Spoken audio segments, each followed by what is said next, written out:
Time Warner Audiobooks presents Rich Dad, Poor Dad, written by Robert Kiyosaki with Sharon L. Lecter, CPA, and read by Stephen Hoy, featuring an introduction by Robert Kiyosaki.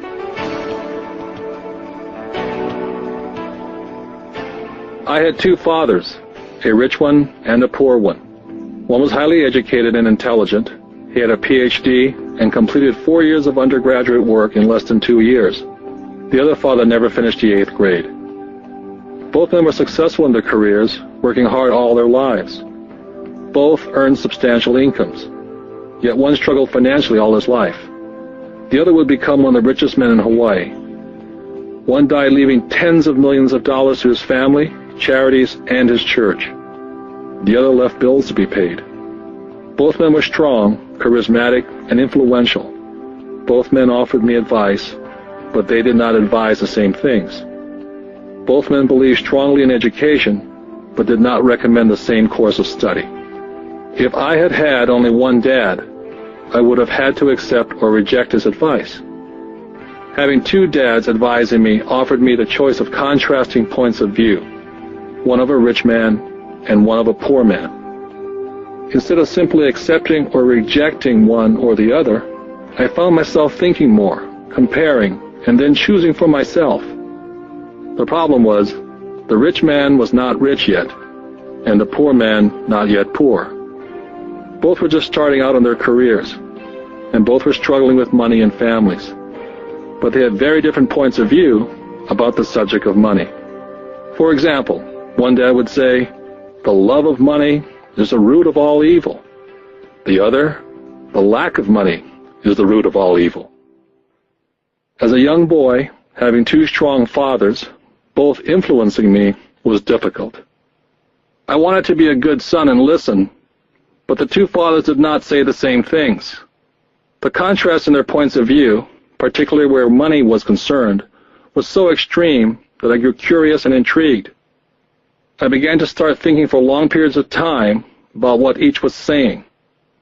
Much of my private time was spent reflecting, asking myself questions such as, "Why does he say that?" And then asking the same question of the other dad's statement. It would have been much easier to simply say, "Yeah, he's right, I agree with that," or to simply reject the point of view by saying, "The old man doesn't know what he's talking about."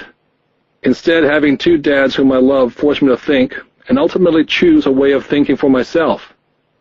As a process, choosing to think for myself turned out to be much more valuable in the long run, rather than simply accepting or rejecting a single point of view.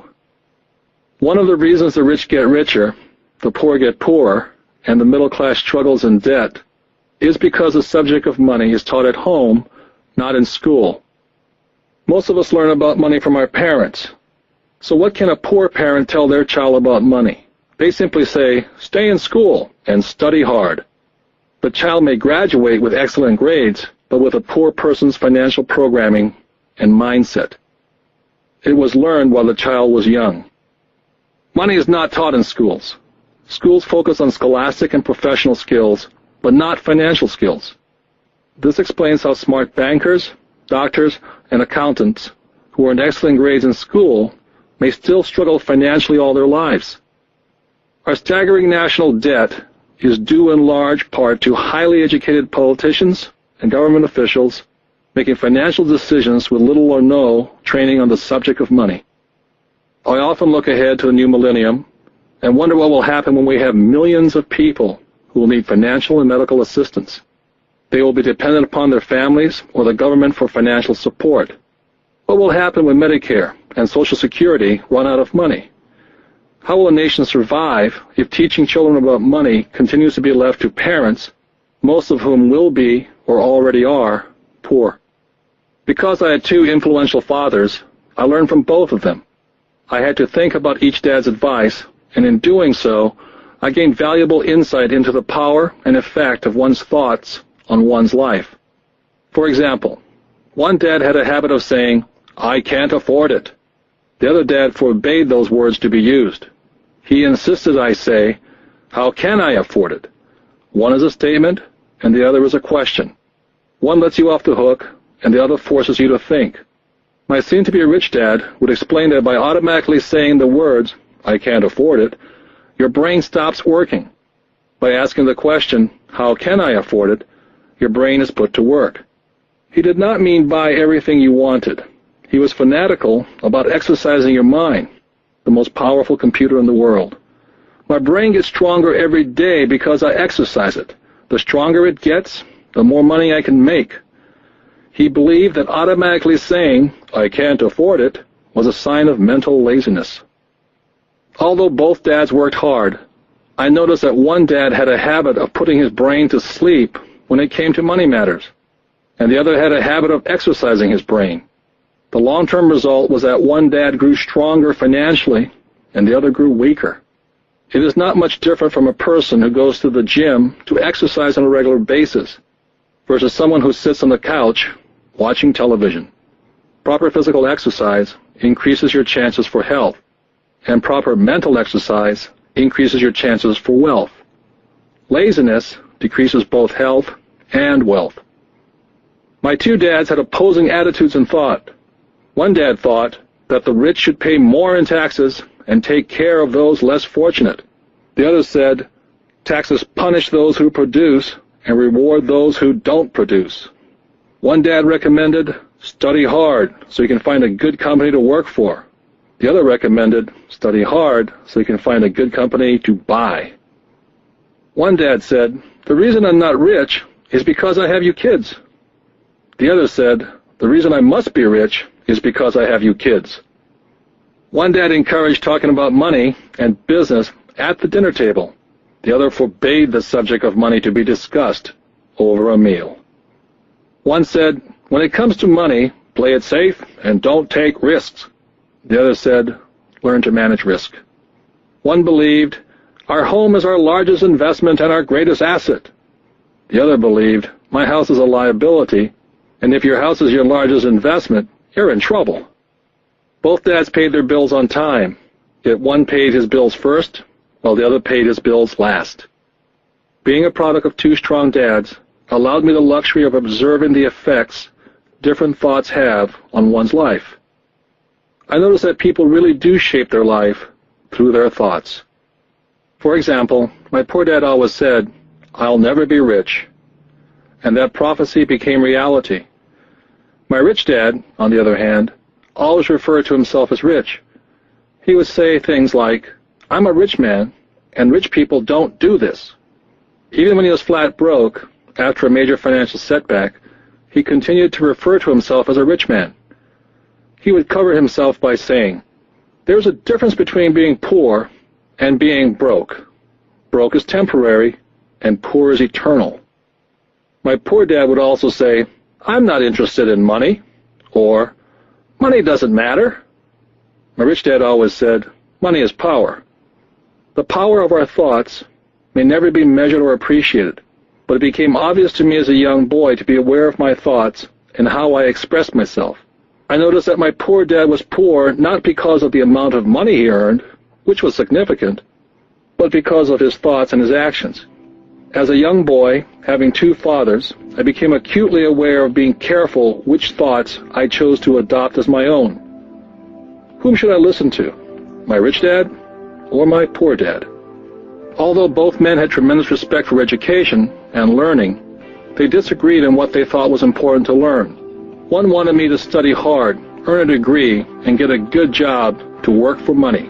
He wanted me to study to become a professional, an attorney, or an accountant, or to go to business school for my MBA. The other encouraged me to study to be rich, to understand how money works, and learn how to have it work for me.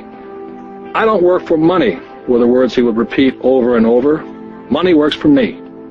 At the age of 9, I decided to listen to and learn from my rich dad about money.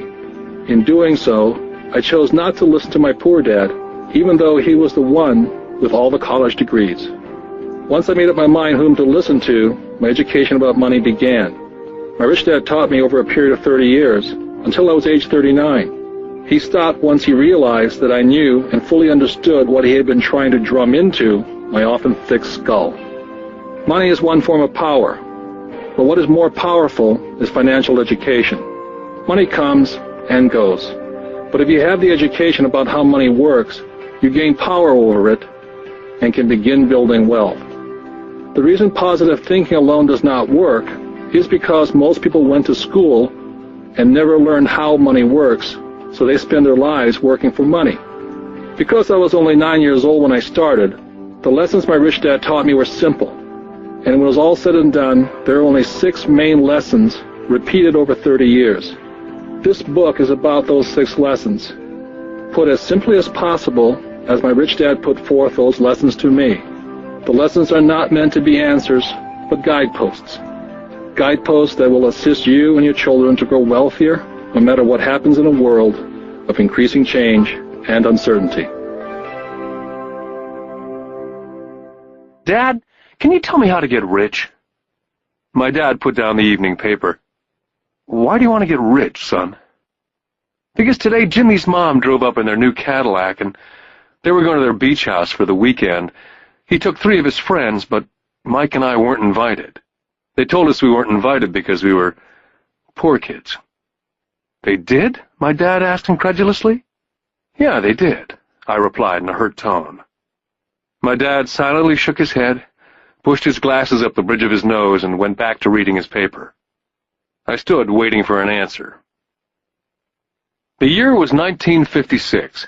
I was 9 years old. By some twist of fate, I attended the same public school where the rich people sent their kids. We were primarily a sugar plantation town. The managers of the plantation and the other affluent people of the town, such as doctors, business owners, and bankers, sent their children to this school, grades 1 to 6. After grade 6, their children were generally sent off to private schools. Because my family lived on one side of the street, I went to this school. Had I lived on the other side of the street, I would have gone to a different school with kids from families more like mine. After grade 6, these kids and I would go on to the public intermediate and high school. There was no private school for them or for me. My dad finally put down the paper. Well, son, he began slowly, if you want to be rich, you have to learn to make money. How do I make money? I asked.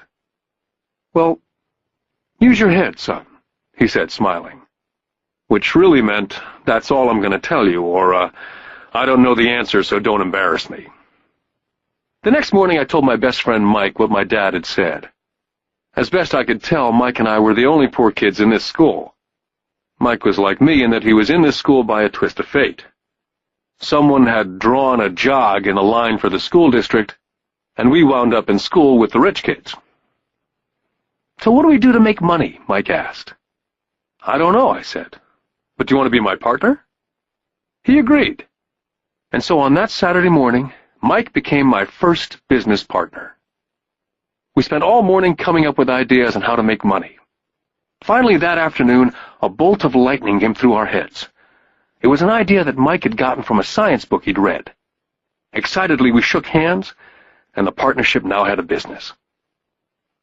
For the next several weeks, Mike and I ran around our neighborhood, knocking on doors and asking our neighbors if they'd save their toothpaste tubes for us. With puzzled looks, most adults consented with a smile. Some asked us what we were doing, to which we replied, "We can't tell you. It's a business secret." My mom grew distressed as the weeks wore on.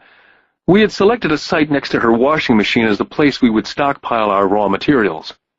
In a brown cardboard box that one time held ketchup bottles, our little pile of used toothpaste tubes began to grow. One day my dad drove up to see 2 9-year-old boys in the driveway with a production line operating at full speed.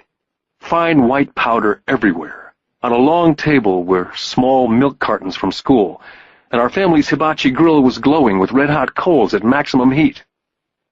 Dad walked up cautiously, having to park the car at the base of the driveway, since the production line blocked the carport. As he got closer, he saw a steel pot sitting on top of the coals, with the toothpaste tubes being melted down. In those days, toothpaste did not come in plastic tubes. The tubes were made of lead. So once the paint was burned off, the tubes were dropped in the small steel pot, melted until they became liquid, and with my mom's pot holders we were pouring the lead through a small hole in the top of the milk cartons. The milk cartons were filled with plaster of Paris. The white powder everywhere was the plaster before we mixed it with water. The milk cartons were the outer containers for plaster of Paris molds. My dad watched as we carefully poured the molten lead through a small hole in the top of the plaster of Paris cube. "What are you boys doing?" he asked with a cautious smile. "We're doing what you told me to do. We're going to be rich," I said. "Yep," said Mike, grinning and nodding his head. "We're partners." "And what is in those plaster molds?" Dad asked. "Watch," I said. "This should be a good batch." With a small hammer, I tapped at the seal that divided the cube in half. Cautiously, I pulled up the top half of the plaster mold, and a lead nickel fell out. "Oh, my God," my dad said. "You're casting nickels out of lead." "That's right," Mike said. "We're making money." My dad smiled and shook his head. Along with a fire and a box of spent toothpaste tubes in front of him were two little boys covered with white dust and smiling from ear to ear. He asked us to put everything down and sit with him on the front step of our house. With a smile, he gently explained what the word counterfeiting meant. Our dreams were dashed. "You mean this is illegal?" asked Mike. "Yes, it is illegal," my dad said gently. "But you boys have shown great creativity and original thought. Keep going. I'm really proud of you." Disappointed, Mike and I sat in silence for about 20 minutes before we began cleaning up our mess. The business was over on opening day. Sweeping the powder up, I looked at Mike and said, "I guess Jimmy and his friends are right. We are poor." My father was just leaving as I said that.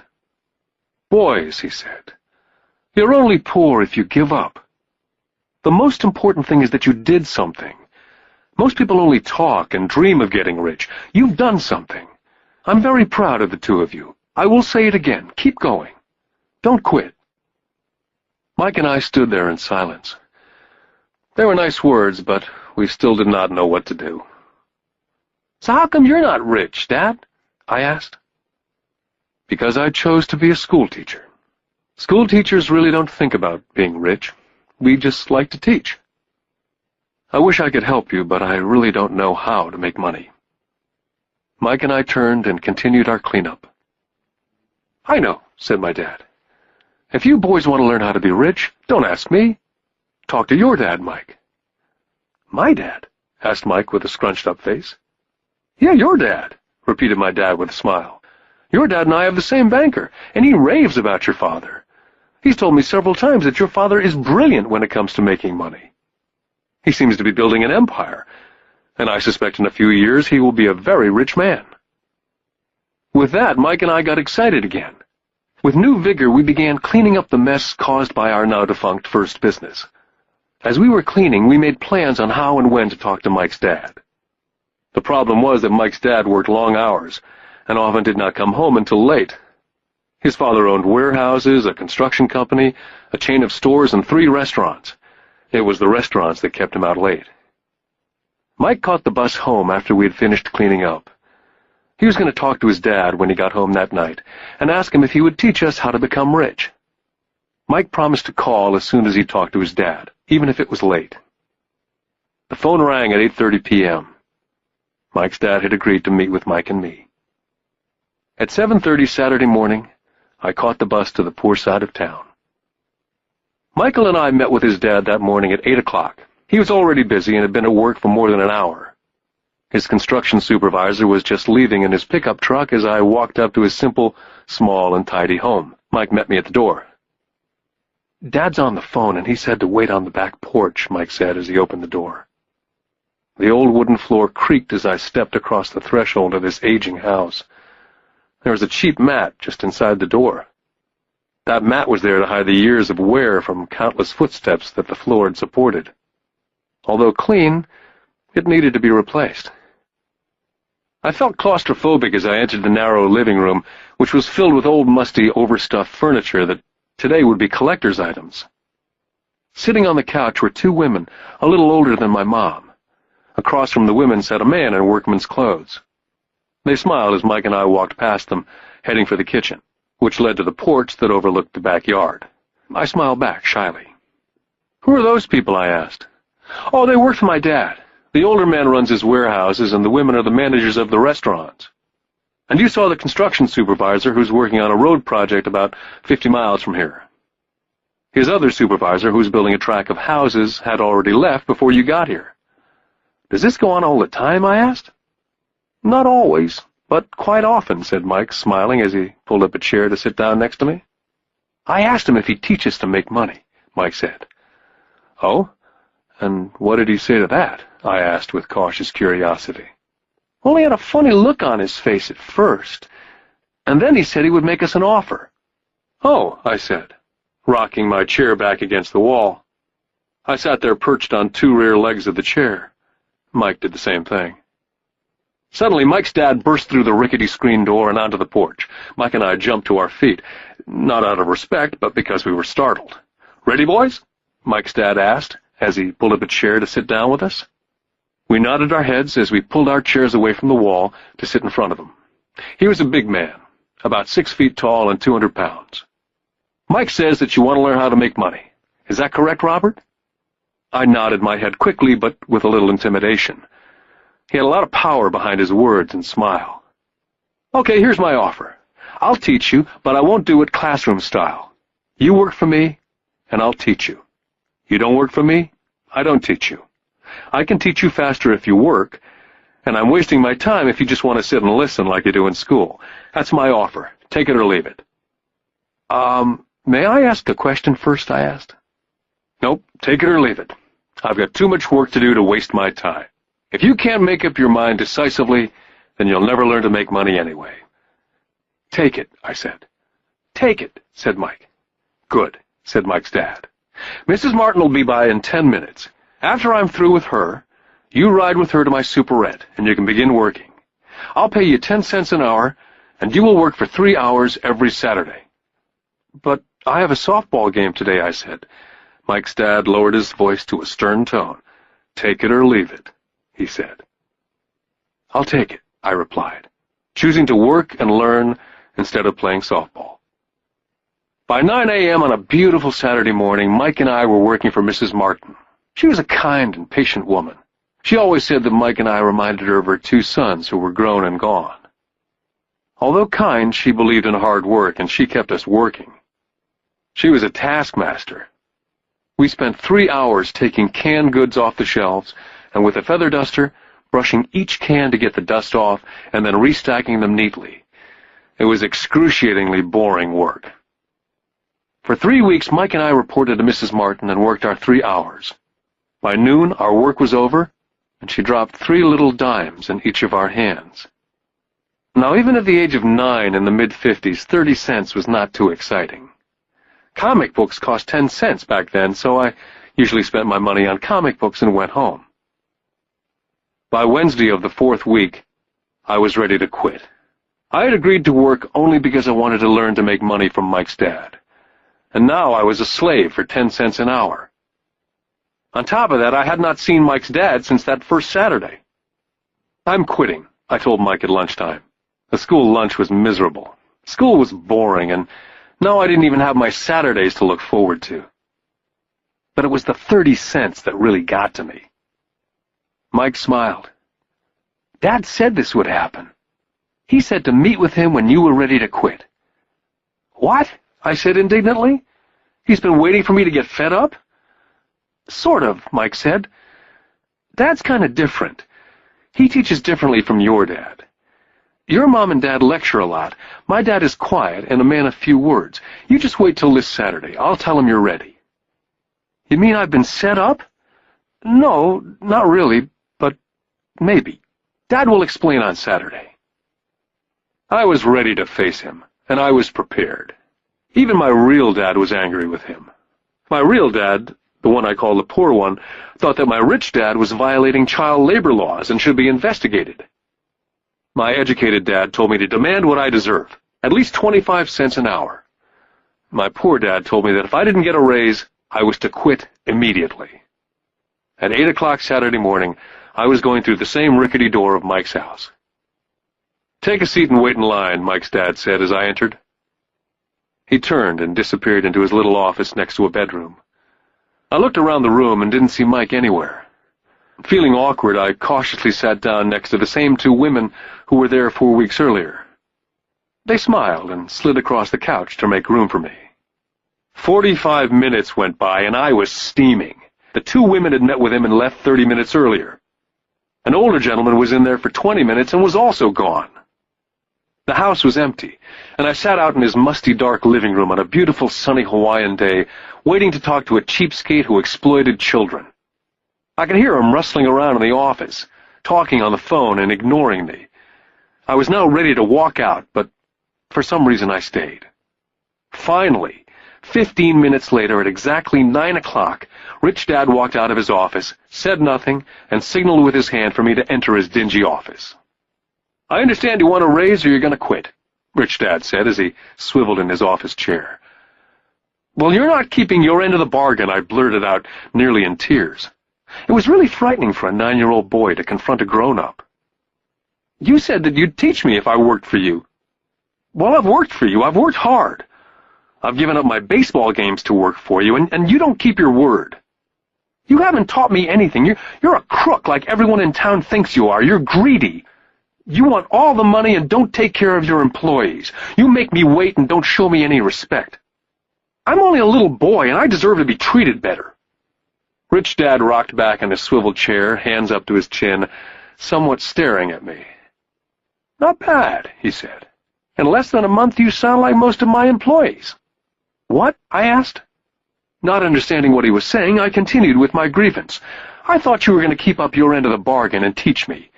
Instead, you want to torture me. That's cruel. That's really cruel."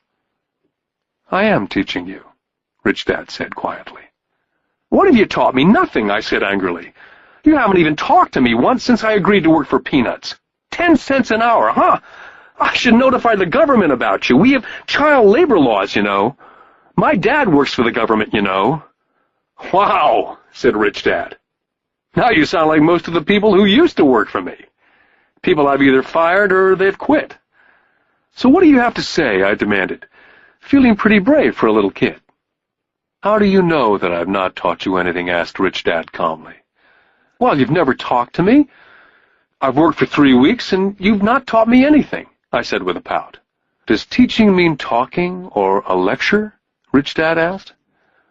"Well, yes," I replied. "That's how they teach you in school," he said, smiling. "But that is not how life teaches you. And I would say that life is the best teacher of all. Most of the time, life does not talk to you, just sort of pushes you around. Each push is life saying, 'Wake up. There's something I want you to learn.'" I had no idea what he was talking about. Life pushes all of us around. Some give up, others fight. A few learn the lesson and move on. They welcome life pushing them around. To these few people, it means they need and want to learn something. They learn and move on. Most quit, and a few, like you, fight. Rich Dad stood and shut the creaky old wooden window that needed repair. "If you learn this lesson, you will grow into a wise, wealthy, and happy young man. If you don't, you will spend your life blaming a job, low pay, or your boss for your problems. You'll live life hoping for that big break that'll solve all your money problems." Rich Dad looked over to me to see if I was still listening. His eyes met mine. We stared at each other, streams of communication going between us through our eyes. Finally, I pulled away once I had absorbed his last message. I knew he was right. I was blaming him, and I did ask to learn. I was fighting. Rich Dad continued, "Or if you're the kind of person who has no guts, you just give up every time life pushes you. If you're that kind of person, you'll live all your life playing it safe, doing the right things, saving yourself for some event that never happens. Then you die a boring old man. You'll have lots of friends who'll really like you because you were such a nice, hard-working guy. You spent a life playing it safe, doing the right things. But the truth is, you let life push you into submission. Deep down, you were terrified of taking risks. You really wanted to win, but the fear of losing was greater than the excitement of winning. Deep inside, you, and only you, will know that you didn't go for it. You chose to play it safe." Our eyes met again. For 10 seconds we looked at each other, only pulling away once the message was received. "You've been pushing me around?" I asked. "Some people might say that," smiled Rich Dad. "I would say that I just gave you a taste of life." "What taste of life?" I asked, still angry but now curious. "You boys are the first people that have ever asked me to teach them how to make money. I have more than 150 employees, and not one of them has asked me what I know about money. They ask me for a job and a paycheck, but never to teach them about money. So most will spend the best years of their lives working for money, not really understanding what it is they're working for." I sat there listening intently. "So when Mike told me about you wanting to learn how to make money, I decided to design a course that was close to real life. I could talk till I was blue in the face, but you wouldn't hear a thing. So I decided to let life push you around a bit so you could hear me. That's why I only paid you 10 cents. "So what is the lesson I learned from working for only 10 cents an hour?" I asked. "That you're cheap and exploit your workers?" Rich Dad laughed heartily. "You'd best change your point of view. Stop blaming me, thinking I'm the problem. If you think I'm the problem, then you have to change me. If you realize that you're the problem, then you can change yourself, learn something, and grow wiser." "But you only pay me 10 cents. "So what are you learning?" Rich Dad asked, smiling.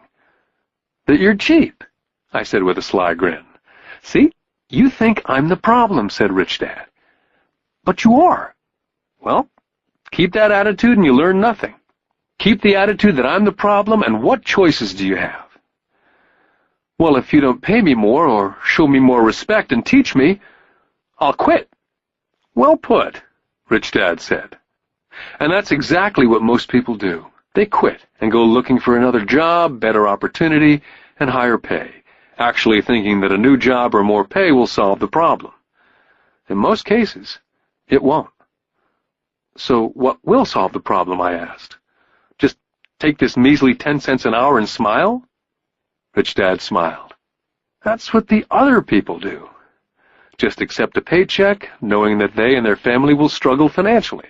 But that's all they do. Waiting for a raise, thinking that more money will solve the problem. Most just accept it, and some take a second job working harder, but again accepting a small paycheck." I sat staring at the floor, beginning to understand the lesson Rich Dad was presenting. I could sense it was the taste of life. Finally, I looked up and repeated the question. "So what will solve the problem?" "This," he said, tapping me gently on the head. "This stuff between your ears."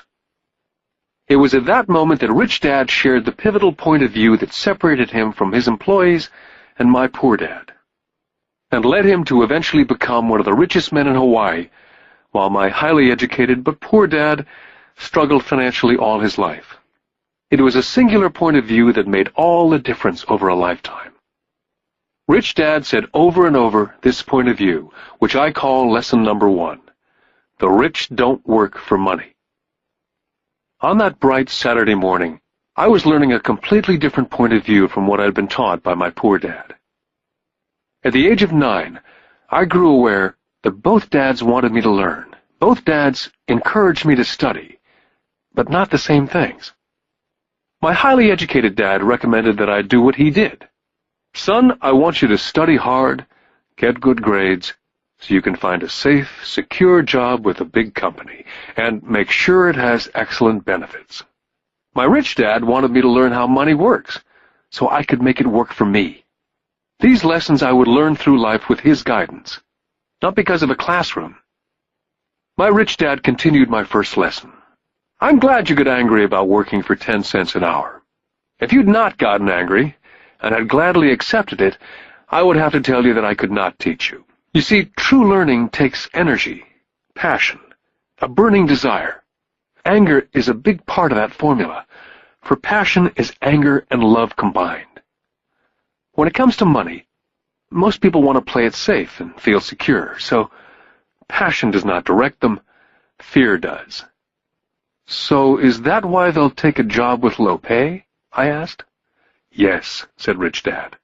"Some people say I exploit people because they don't pay as much as the sugar plantation or the government.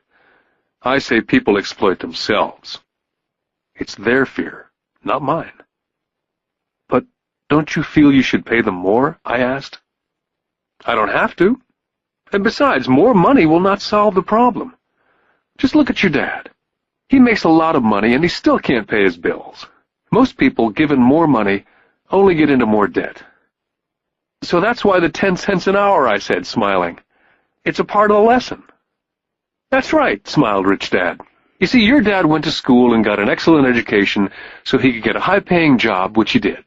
But he still has money problems because he never learned anything about money at school. On top of that, he believes in working for money. And you don't? I asked. No, not really, said Rich Dad. If you want to learn to work for money, then stay in school. That's a great place to learn to do that. But if you want to learn how to have money work for you, then I will teach you that. But only if you want to learn. Wouldn't everyone want to learn that? I asked. No, said Rich Dad, simply because it's easier to learn to work for money, especially if fear is your primary emotion when the subject of money is discussed. I don't understand, I said with a frown. Oh, don't worry about that for now. Just know that it's fear that keeps most people working at a job. The fear of not paying their bills, the fear of being fired, the fear of not having enough money, the fear of starting over. That's the price of studying to learn a profession or trade and then working for money.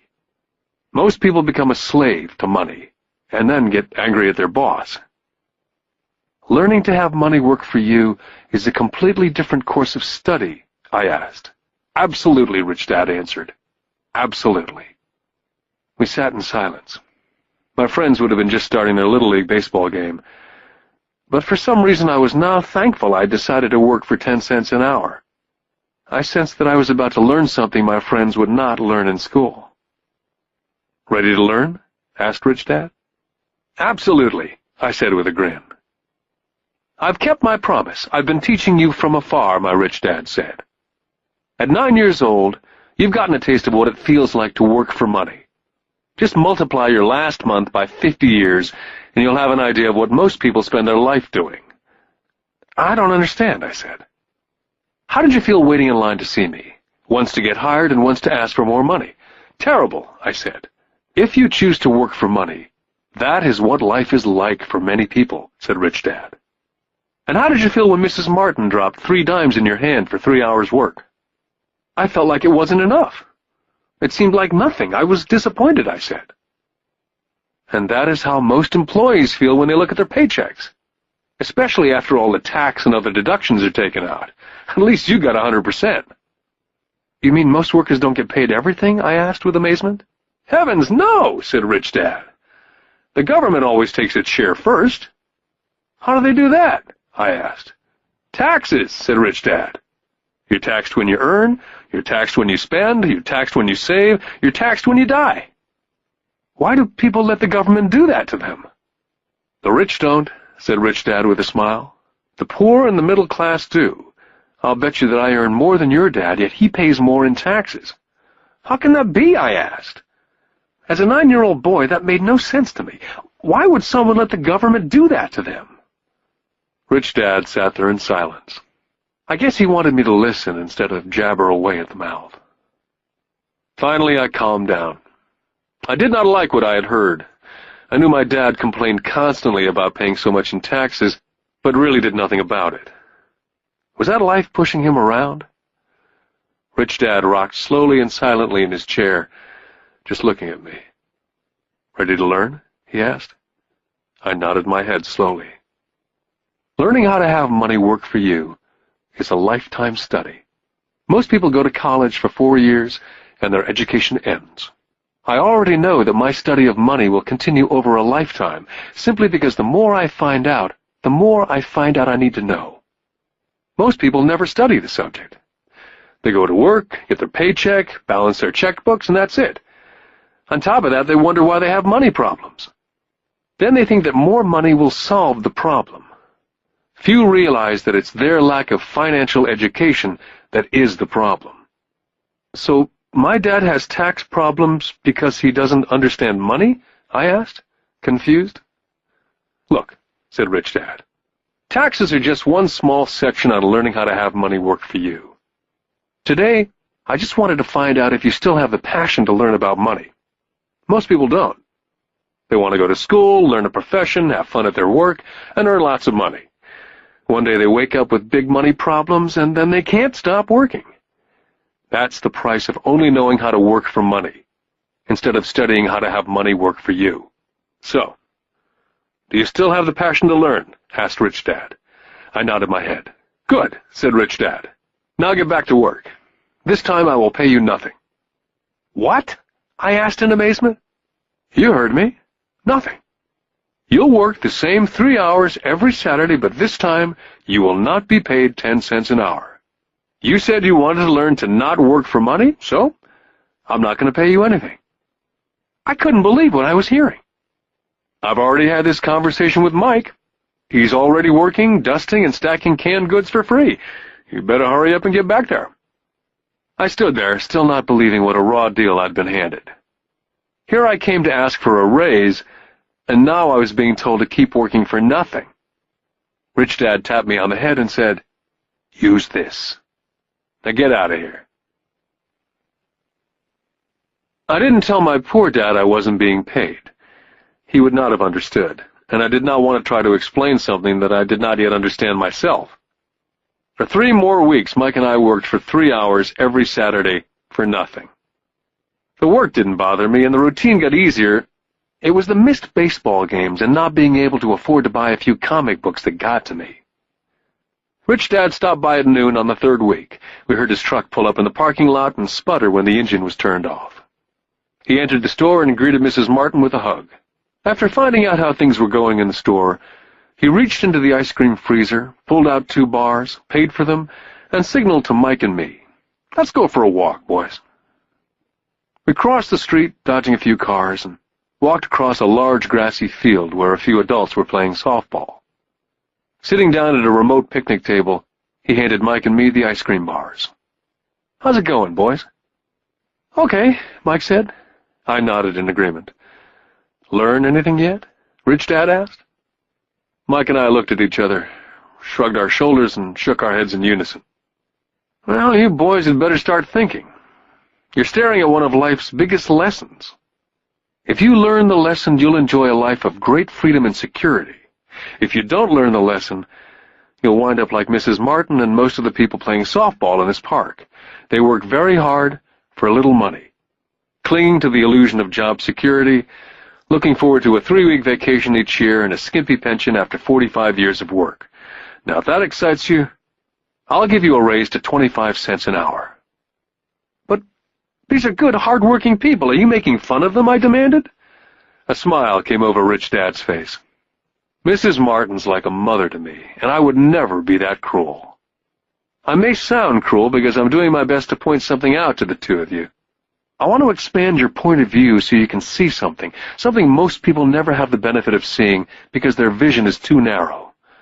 Most people never see the trap they're in." Mike and I sat there uncertain of his message. He sounded cruel, yet we could sense he was desperately wanting us to know something. With a smile, Rich Dad said, "Doesn't that 25 cents an hour sound good? Doesn't that make your heart beat a little faster?" I shook my head no, but it really did. 25 cents an hour would be big bucks to me. "Okay, I'll pay you $1 an hour," Rich Dad said with a sly grin. Now my heart was beginning to race. My brain was screaming, "Take it, take it." I could not believe what I was hearing. Still, I said nothing. "Okay, $2 an hour." My little 9-year-old brain and heart nearly exploded. After all, it was 1956, and being paid $2 an hour would have made me the richest kid in the world. I couldn't imagine earning that kind of money. I wanted to say yes, but somehow my mouth stayed silent. Maybe my brain had overheated and blown a fuse, but deep down I badly wanted that $2 an hour. The ice cream had melted and was running down my hand. Rich Dad was looking at 2 boys staring back at him, eyes wide open and brains empty. He knew that he was testing us, and he knew there was part of our emotions that wanted to take the deal. "Okay," he said, $5 an hour. Suddenly there was a silence from inside me. Something had changed. The offer was too big and had gotten ridiculous. Not too many grown-ups in 1956 made more than $5 an hour. The temptation disappeared and a calm set in. Slowly I turned to my left to look at Mike. He looked back at me.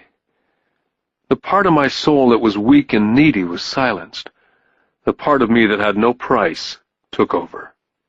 There was a calm and a certainty about money that entered my brain and my soul. I knew Mike had gotten to that point also. "Good," Rich Dad said softly. "Most people have a price. And they have a price because of human emotions named fear and greed. First, the fear of being without money motivates us to work hard. And then once we get that paycheck, greed or desire starts us thinking about all the wonderful things money can buy. The pattern is then set." "What pattern?" I asked. "The pattern of get up, go to work, pay bills, get up, go to work, pay bills." Their lives are then run forever by two emotions, fear and greed. Offer them more money, and they continue the cycle by also increasing their spending. This is what I call the rat race. "There is another way?" Mike asked. "Yes," said Rich Dad slowly, "but only a few people find it." "And what is that way?" Mike asked. "That's what I hope you boys will find out as you work and study with me. That is why I took away all forms of pay." "Any hints?" Mike asked. "We're kind of tired of working hard, especially for nothing." "Well, the first step is telling the truth," said Rich Dad. "We haven't been lying," I said. "I did not say you were lying. I said to tell the truth," Rich Dad came back. "The truth about what?" I asked. "How you're feeling," Rich Dad said. "You don't have to say it to anyone else, just yourself."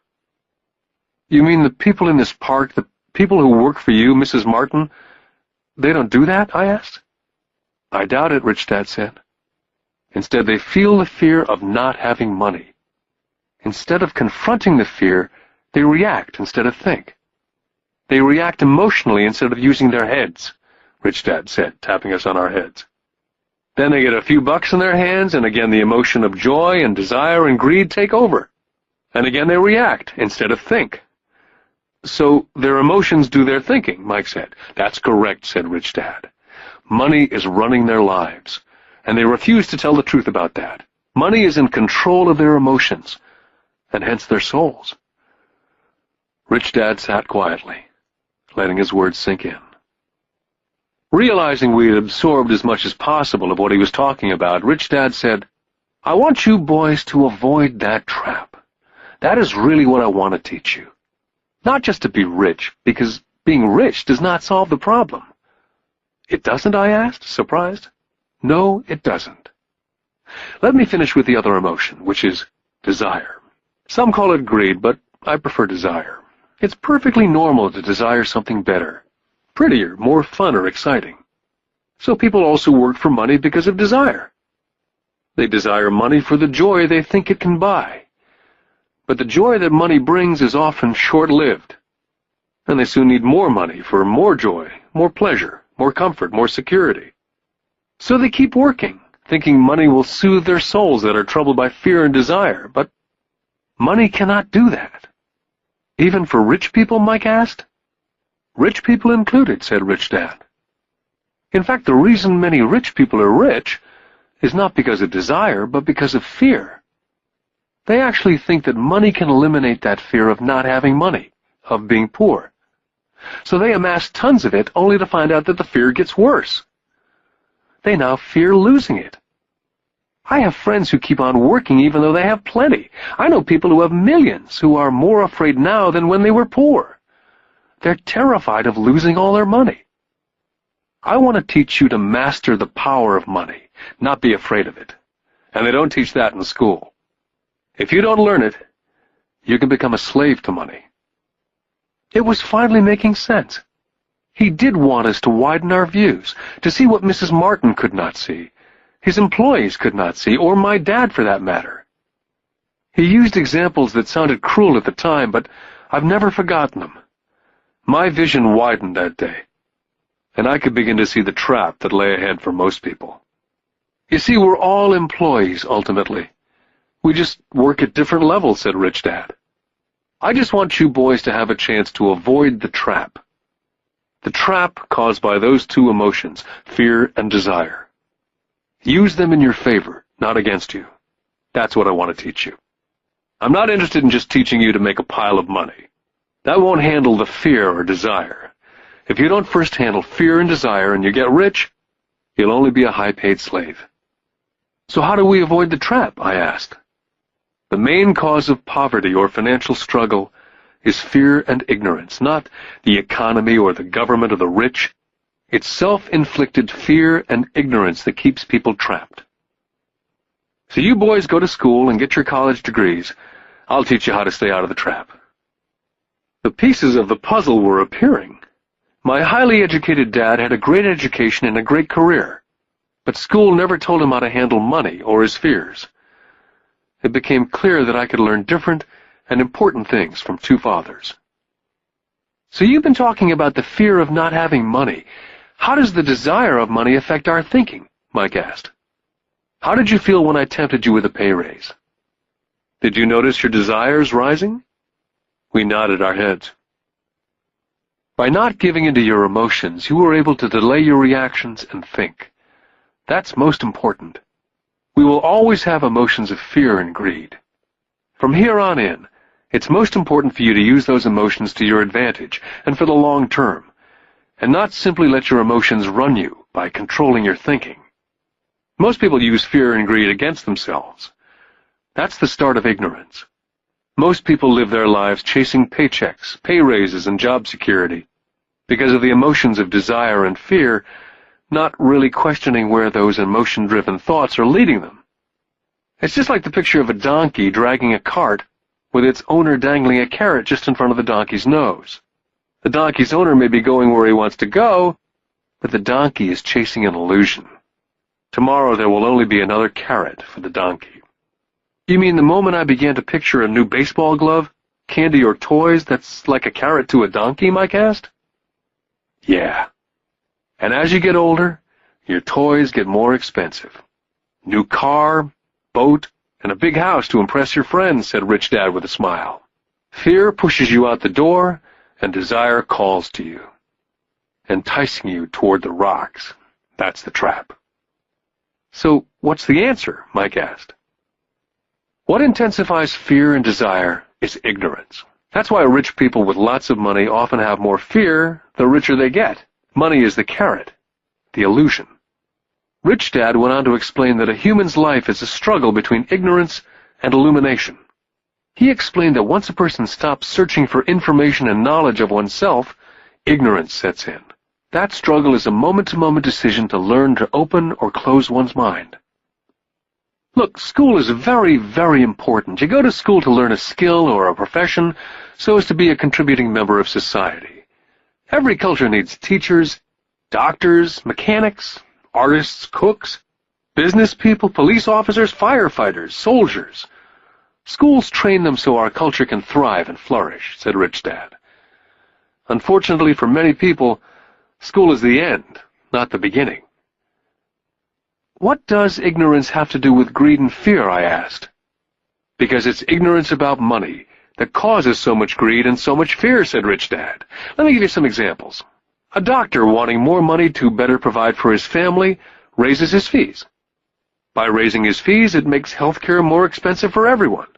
Now it hurts the poor people the most, so poor people have worse health than those with money. Because the doctors raise their rates, the attorneys raise their rates.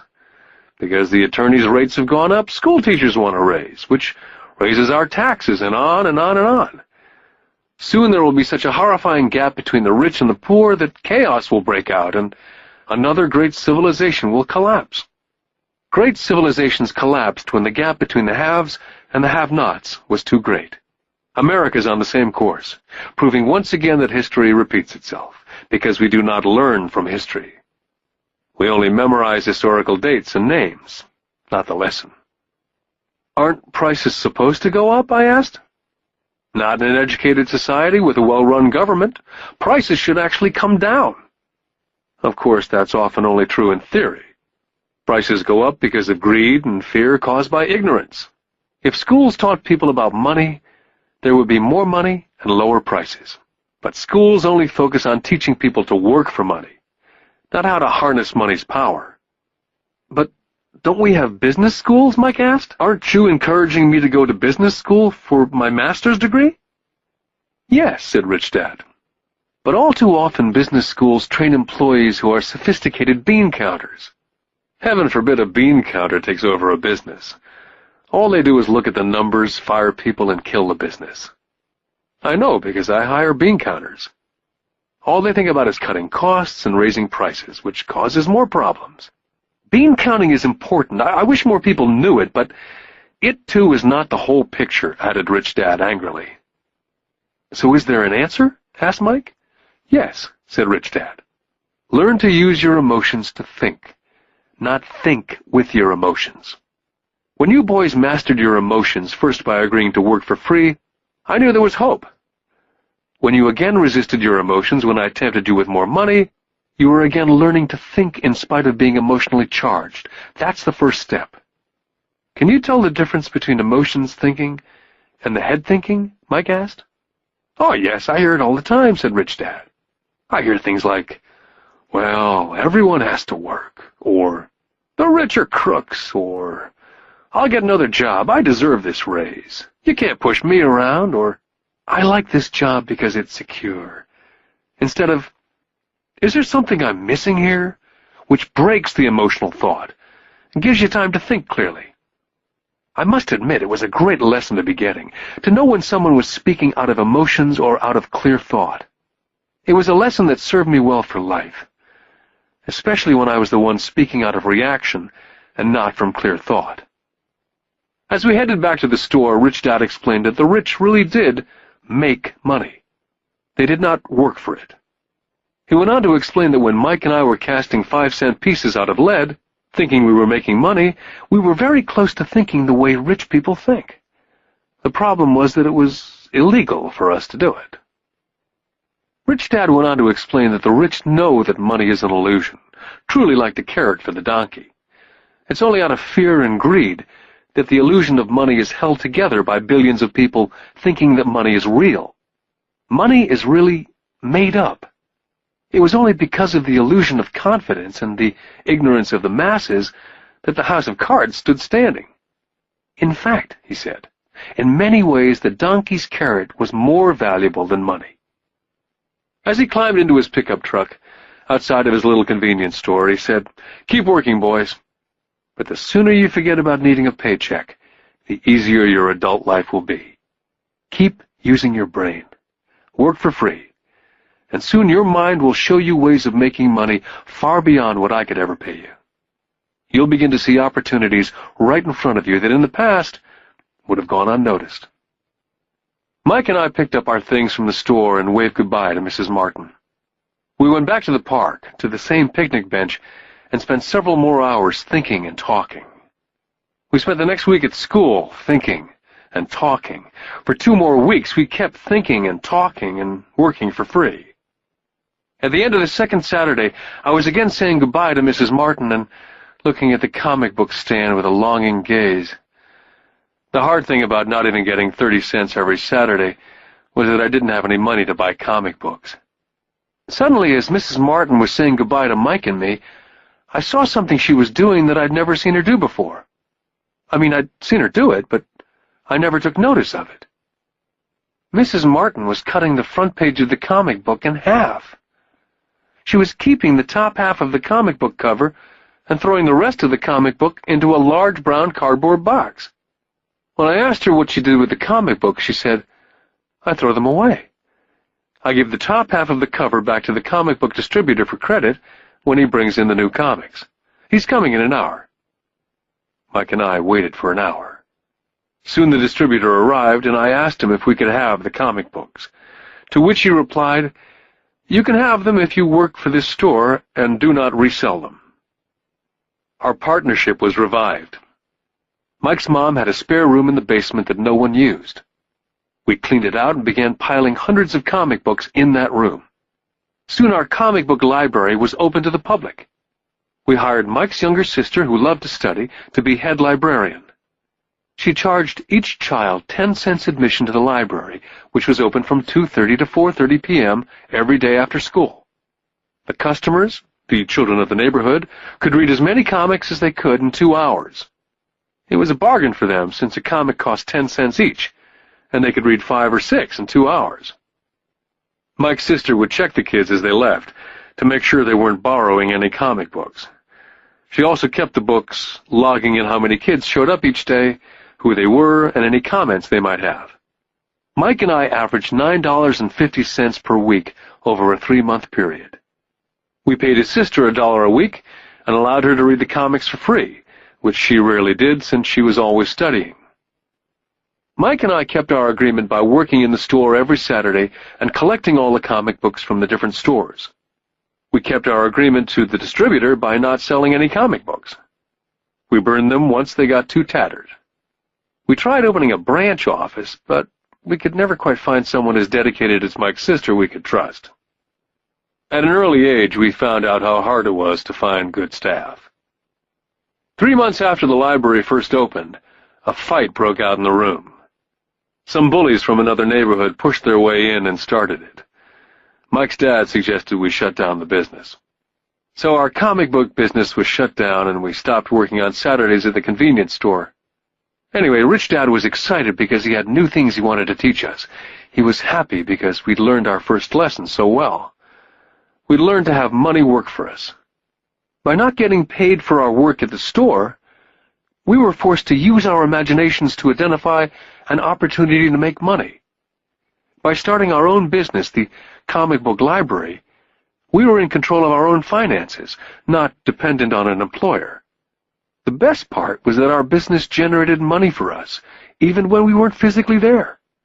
Our money worked for us. Instead of paying us money, Rich Dad had given us so much more.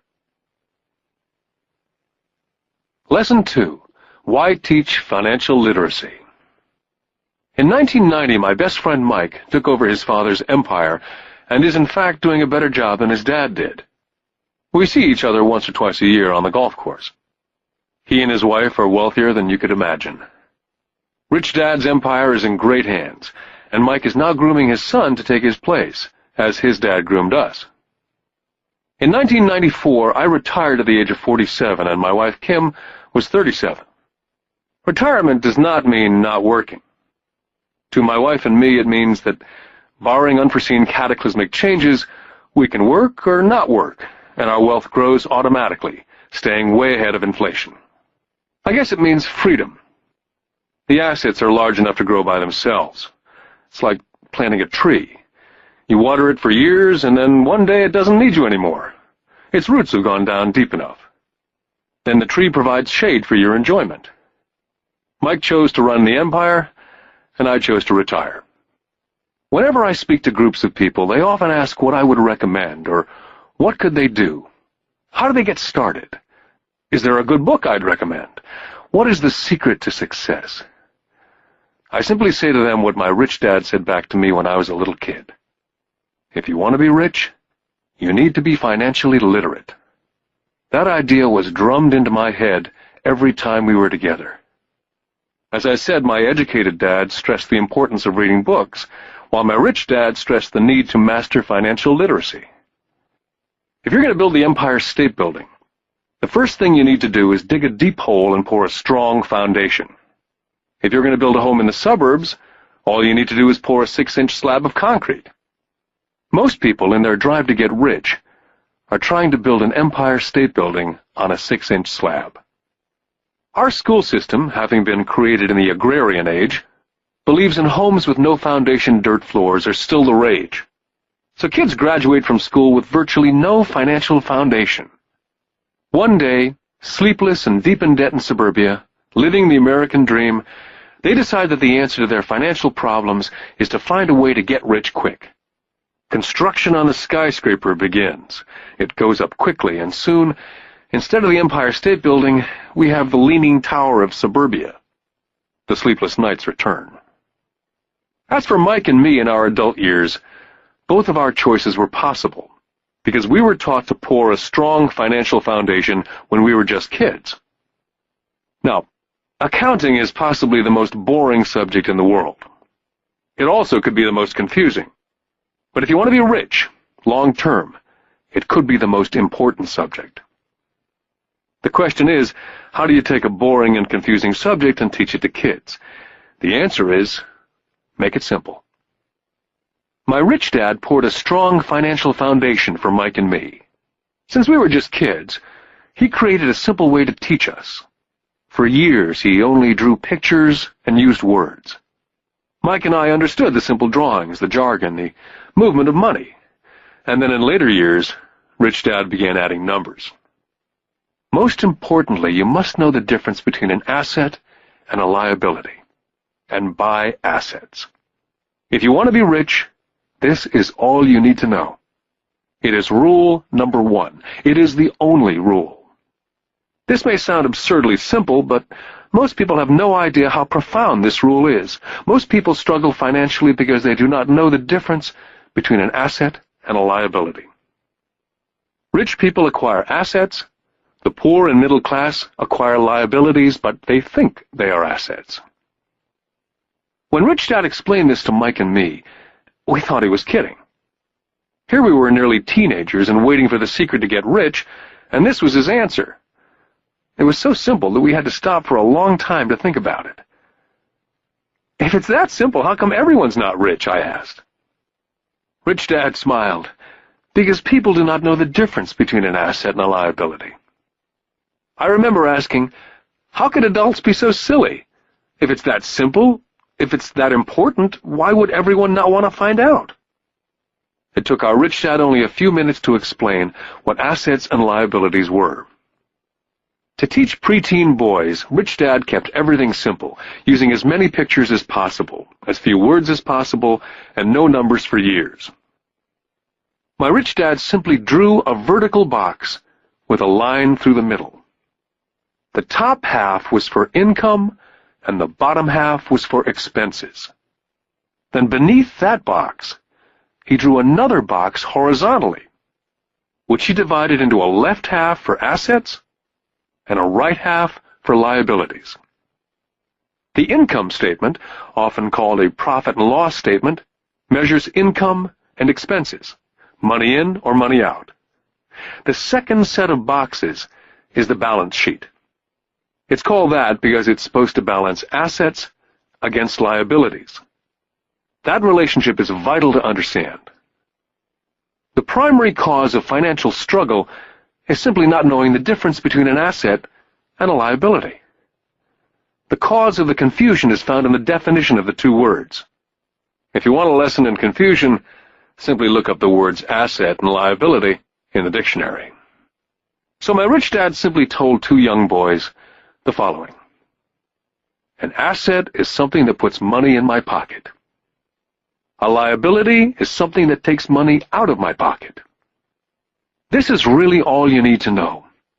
If you want to be rich, simply spend your life buying assets. If you want to be poor or middle class, spend your life buying liabilities. It's not knowing the difference that causes most of the financial struggle in the real world. My Rich Dad then drew 3 arrows on his diagram. He explained, the arrow represents the flow of cash, or cash flow. In 80% of most families, the financial story is a story of working hard in an effort to get ahead. It's not because they don't make money, but because they spend their lives buying liabilities instead of assets. The first arrow showed the cash flow pattern of a poor person, or a young person still at home. The arrow goes into the income box from a job or salary. It then continues into the expense box. Expenses include taxes, rent, and everyday living expenses. It flows out the expense box and is gone. The second arrow Rich Dad drew represented the cash flow pattern of a middle-class person. The arrow flows from a job into the income box. It then flows into the liabilities box. Most middle-class people acquire many liabilities, such as a mortgage, a car loan, and credit card debt. From the liabilities box, it flows to the expense box, where the monthly payments are made for the liabilities as well as taxes and living expenses. From there it flows out the expense box and is gone. The third arrow is the pattern of a wealthy person. This arrow simply flows from the asset box into the income box. The cash flow is not generated by a job or salary, but by assets. Remember, assets are things that put money in your pocket. Additionally, the rich have few expenses and liabilities, or if they do, those liabilities are more than covered by their assets. Examples such as these are oversimplified. Everyone has living expenses, the need for food, shelter, and clothing. The diagrams Rich Dad drew show the flow of cash through a poor, middle class, or wealthy person's life. It's the cash flow that tells the story. It's the story of how a person handles their money, what they do after they get the money in their hand. I cringe whenever I hear people ask me how to get rich quicker. Or how do they start? I often hear, I'm in debt, so I need to make more money. But more money will often not solve the problem. In fact, it may actually accelerate the problem. Money often makes obvious our tragic human flaws. Money often puts a spotlight on what we do not know. That's why, all too often, a person who comes into a sudden windfall of cash, let's say an inheritance, a pay raise, or lottery winnings, soon returns to the same financial mess, if not worse than the mess they were in before they received the money. Money only accentuates the cash flow pattern running in your head. If your pattern is to spend everything you get, most likely an increase in cash will just result in an increase in spending. Thus the saying, a fool and his money is one big party.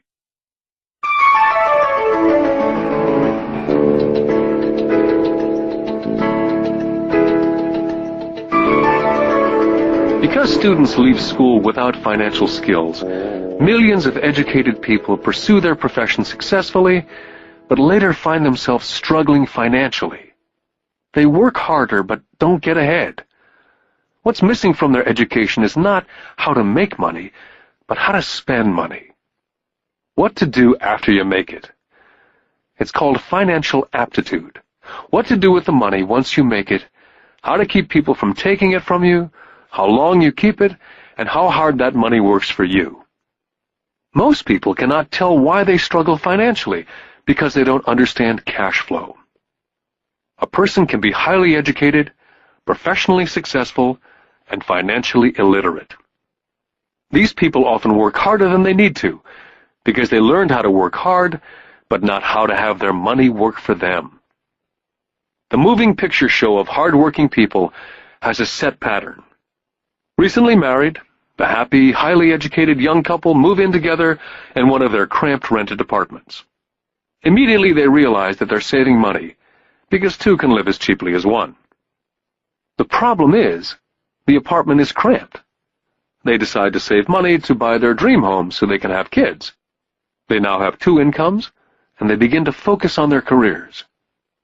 Their incomes begin to increase. As their incomes go up, their expenses go up as well, so there is little or no money to flow into the asset box.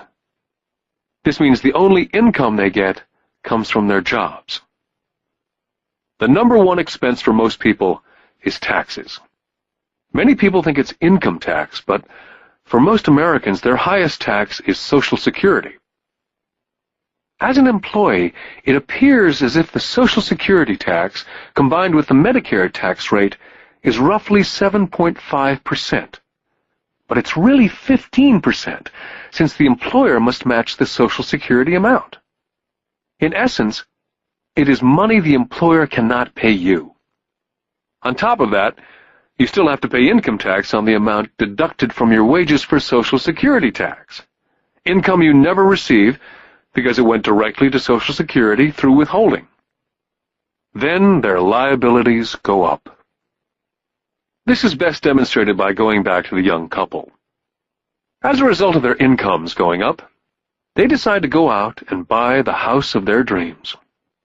Once in their house, they have a new tax, called property tax. Then they buy a new car, new furniture, and new appliances to match their new house. All of a sudden they wake up, and their liabilities column is full of mortgage debt and credit card debt. They're now trapped in the rat race. A child comes along. They work harder. The process repeats itself. More money and higher taxes, also called bracket creep. A credit card comes in the mail. They use it. It maxes out. A loan company calls and says their greatest asset, their home, has appreciated in value. The company offers a bill consolidation loan because their credit is so good and tells them the intelligent thing to do is clear off the high-interest consumer debt by paying off their credit card. And besides, interest on their home is a tax deduction. They go for it and pay off those high-interest credit cards. They breathe a sigh of relief. Their credit cards are paid off. They've now folded their consumer debt into their home mortgage. Their payments go down because they extend their debt over 30 years. It is the smart thing to do. Their neighbor calls to invite them to go shopping. The Memorial Day sale is on. A chance to save some money. They say to themselves, "I won't buy anything, I'll just go look." But just in case they find something, they tuck that clean credit card inside their wallet. I run into this young couple all the time. Their names change, but their financial dilemma is the same. They come to one of my talks to hear what I have to say. They ask me, "Can you tell us how to make more money?" Their spending habits have caused them to seek more income. They don't even know that the trouble is really how they choose to spend the money they do have. And that is the real cause of their financial struggle. It's caused by financial illiteracy and not understanding the difference between an asset and a liability. More money seldom solves someone's money problems. Intelligence solves problems. There's a saying a friend of mine says over and over to people in debt. If you find yourself in a hole, stop digging. The poor and middle class all too often allow the power of money to control them. By simply getting up and working harder, failing to ask themselves if what they do makes sense, they shoot themselves in the foot as they leave for work every morning. By not fully understanding money, the vast majority of people allow the awesome power of money to control them. The power of money is used against them. By the time Mike and I were 16 years old, we began to have problems in school. We were not bad kids. We just began to separate from the crowd. We worked for Mike's dad after school and on the weekends. Mike and I often spent hours after work just sitting at a table with his dad while he held meetings with his bankers, attorneys, accountants, brokers, investors, managers, and employees. We learned more sitting at his meetings than we did in all our years of school, college included. Mike's dad was not school educated, but he was financially educated and successful as a result.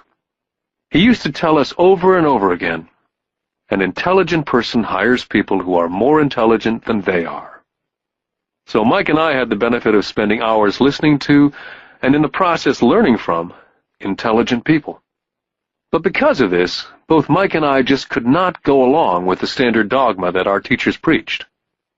Occasionally, Mike or I would ask our teachers how what we studied was applicable, or we asked why we never studied money and how it worked. To the latter question, we often got the answer that money was not important, that if we excelled in our education, the money would follow. The more we knew about the power of money, the more distant we grew from the teachers and our classmates. My highly educated dad never pressured me about my grades. I often wondered why, but we did begin to argue about money. By the time I was 16, I probably had a far better foundation with money than both my mom and dad. I could keep books. I listened to tax accountants, corporate attorneys, bankers, real estate brokers, investors, and so forth. My dad talked to teachers. One day, my dad was telling me why our home was his greatest investment. A not too pleasant argument took place when I showed him why I thought a house was not a good investment. The argument illustrated the difference in perception between my rich dad and my poor dad when it came to their homes. Poor dad thought his house was an asset and listed it in the asset box. and the rich dad thought it was a liability and put his home in the liability box. I remember when I drew a diagram for my dad showing him the direction of cash flow. I also showed him the ancillary expenses that went along with owning the home. A bigger home meant bigger expenses, and the cash flow kept going out through the expense column. Today I am still challenged on the idea of a house not being an asset. And I know that for many people, it's their dream as well as their largest investment. And owning your own home is better than nothing. I simply offer an alternate way of looking at this popular dogma. My wife and I would love a bigger, more flashy house to impress the Joneses, but we know it is not an asset. It's a liability since it takes money out of our pocket. So here's the argument I put forth.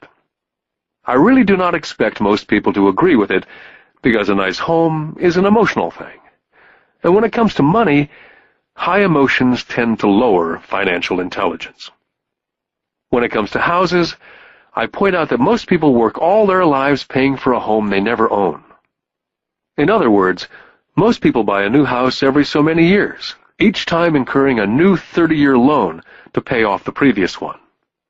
Even though people receive a tax deduction for interest on mortgage payments, they pay for all their other expenses with after-tax dollars, even after they pay off their mortgage. Then there are property taxes. My wife's parents were shocked when the property taxes on their home went to $1,000 a month. This was after they'd retired, so the increase put a strain on their retirement budget, and they felt forced to move. Also, houses do not always go up in value. I still had friends who owe $1 million for a home that will today sell for only $700,000.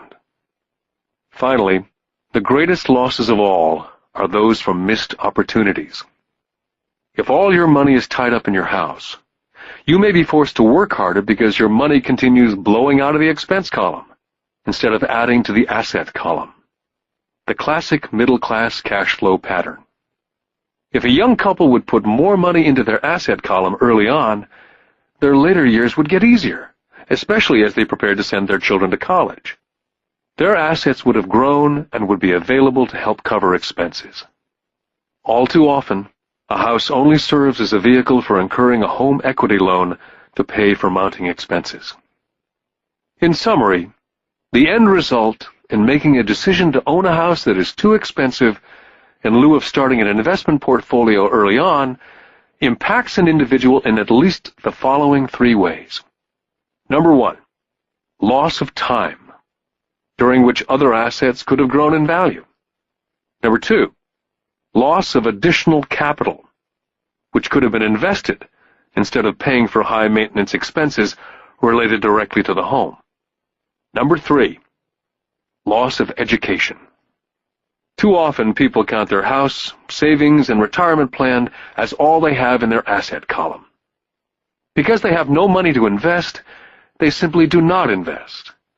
This costs them investment experience. Most never become what the investment world calls a sophisticated investor.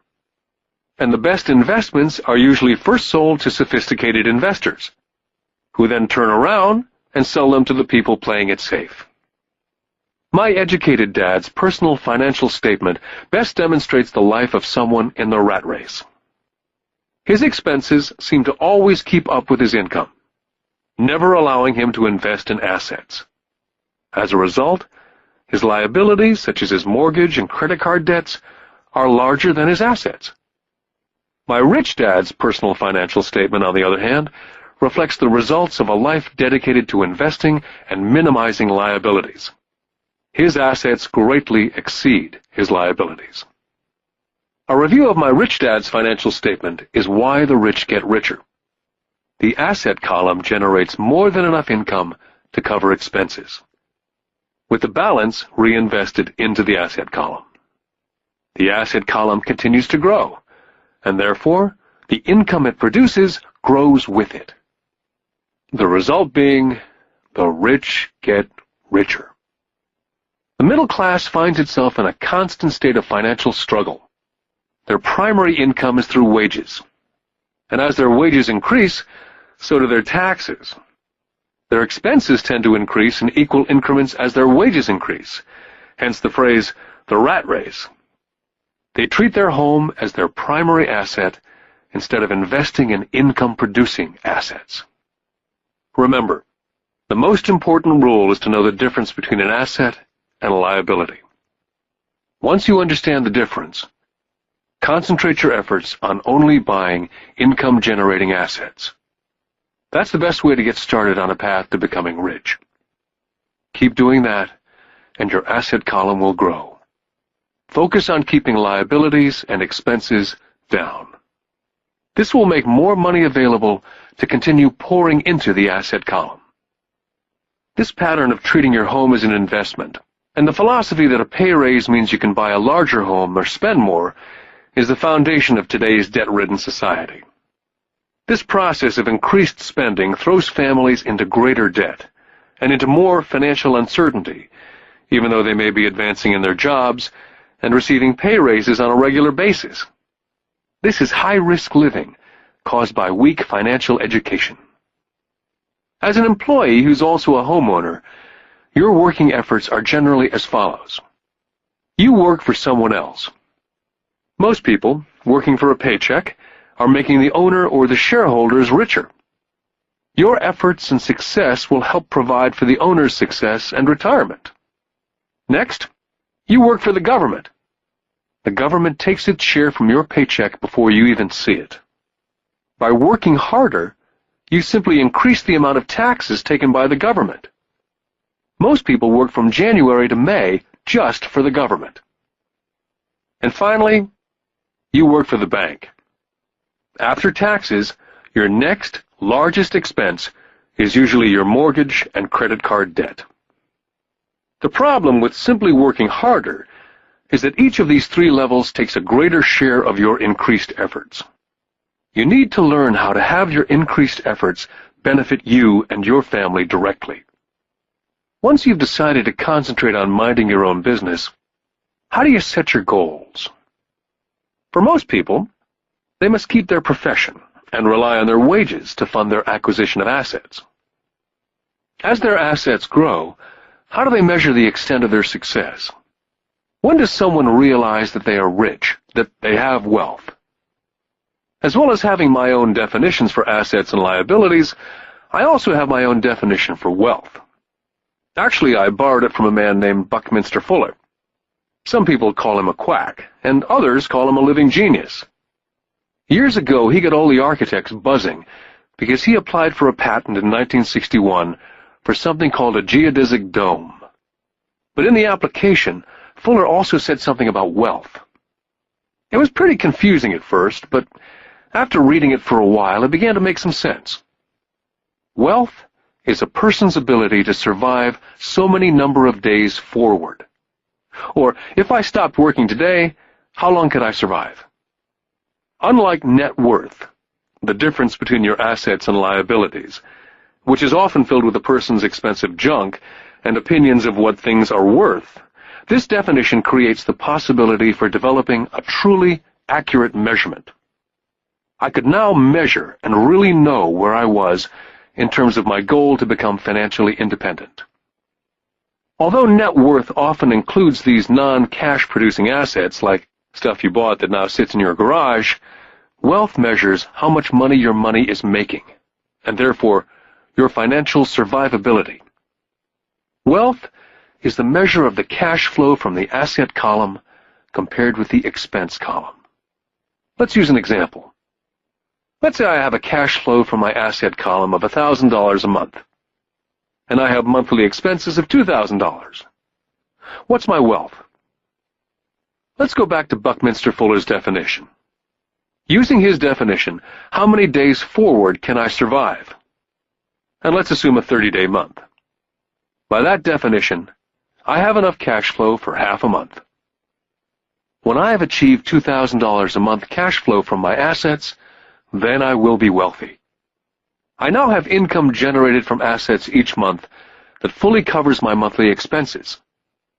If I want to increase my expenses, I first must increase my cash flow from assets to maintain this level of wealth. take notice that it's at this point that I am no longer dependent on my wages. I have focused on and been successful in building an asset column that's made me financially independent.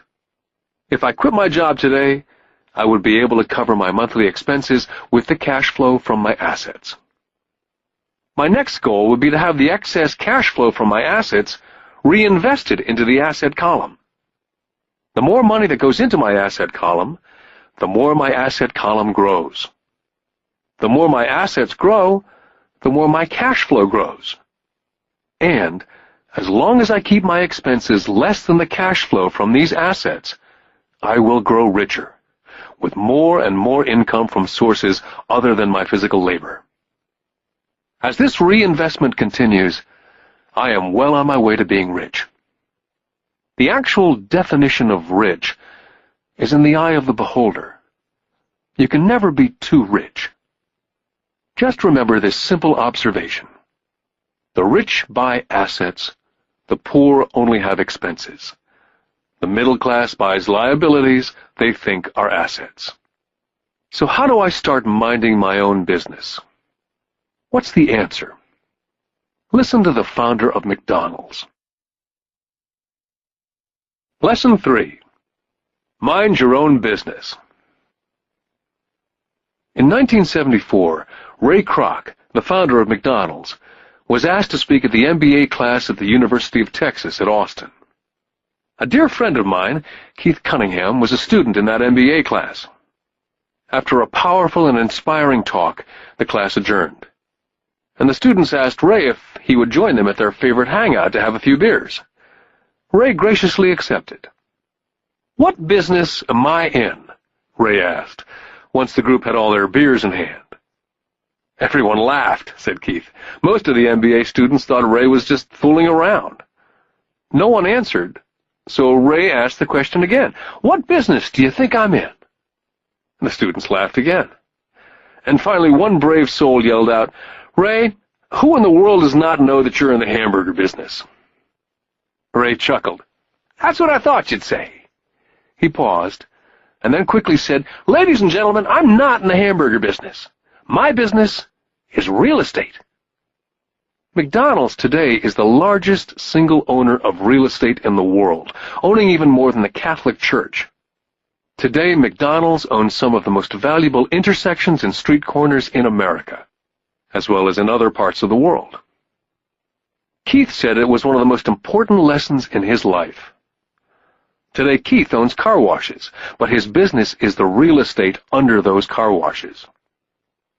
The previous chapter ended with a statement illustrating that most people work for everyone but themselves.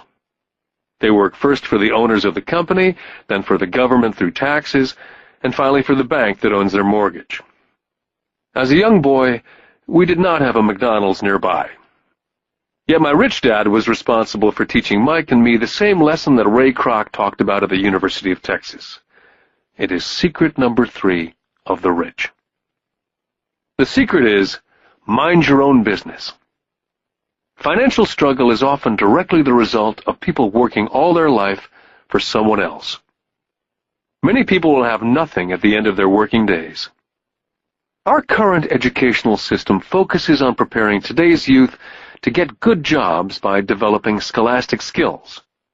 Their lives will revolve around their wages, or, as described earlier, their income column. And, after developing scholastic skills, they go on to higher levels of schooling to enhance their professional abilities. They study to become engineers, scientists, cooks, police officers, artists, writers, and so on. These professional skills allow them to enter the workforce and work for money. There's a big difference between your profession and your business. Often I ask people, "What's your business?" And they will say, "Oh, I'm a banker." Then I ask them if they own the bank. And they usually respond, "No, I work there." In that instance, they've confused their profession with their business. Their profession may be a banker, but they still need their own business. Ray Kroc was clear on the difference between his profession and his business. His profession was always the same. He was a salesman. At one time he sold mixers for milkshakes, and soon thereafter he was selling hamburger franchises. But while his profession was selling hamburger franchises, his business was the accumulation of income-producing real estate. To become financially secure, a person needs to mind their own business. Your business revolves around your asset column, as opposed to your income column. As stated earlier, the number one rule is to know the difference between an asset and a liability, and to buy assets. The rich focus on their asset columns, while everyone else focuses on their income statements. That's why we hear so often, "I need a raise. If only I had a promotion. I'm going back to school to get more training so I can get a better job. I'm going to work overtime. Maybe I can get a second job. I'm quitting in 2 weeks. I found a job that pays more." In some circles, these are sensible ideas. Yet if you listen to Ray Kroc, you're still not minding your own business. These ideas all still focus on the income column, and will only help a person become more financially secure if the additional money is used to purchase income-generating assets. The primary reason the majority of the poor and middle class are fiscally conservative, which means I can't afford to take risks, is that they have no financial foundation. They have to cling to their jobs. They have to play it safe. When downsizing became the in thing to do, millions of workers found out that their largest so-called asset, their home, was eating them alive. Their asset, called a house, still cost them money every month. Their car, another asset, was eating them alive. The golf clubs in the garage that cost $1,000 were not worth $1,000 anymore. Without job security, they had nothing to fall back on. What they thought were assets could not help them survive in a time of financial crisis. So, many people have put themselves in deep financial trouble when they run short of income. To raise cash, they sell their assets. First, their personal assets can generally be sold for only a fraction of the value that's listed in their personal balance sheet. Or, if there's a gain on the sale of the assets, they're taxed on the gain. So again, the government takes its share of the gain, thus reducing the amount available to help them out of debt. That's why I say someone's net worth is often worth less than they think. Start minding your own business. Keep your daytime job, but start buying real assets, not liabilities or personal effects that have no real value once you get them home. A new car loses nearly 25% of the price you pay for it the moment you drive it off the lot. It's not a true asset, even if your banker lets you list it as one.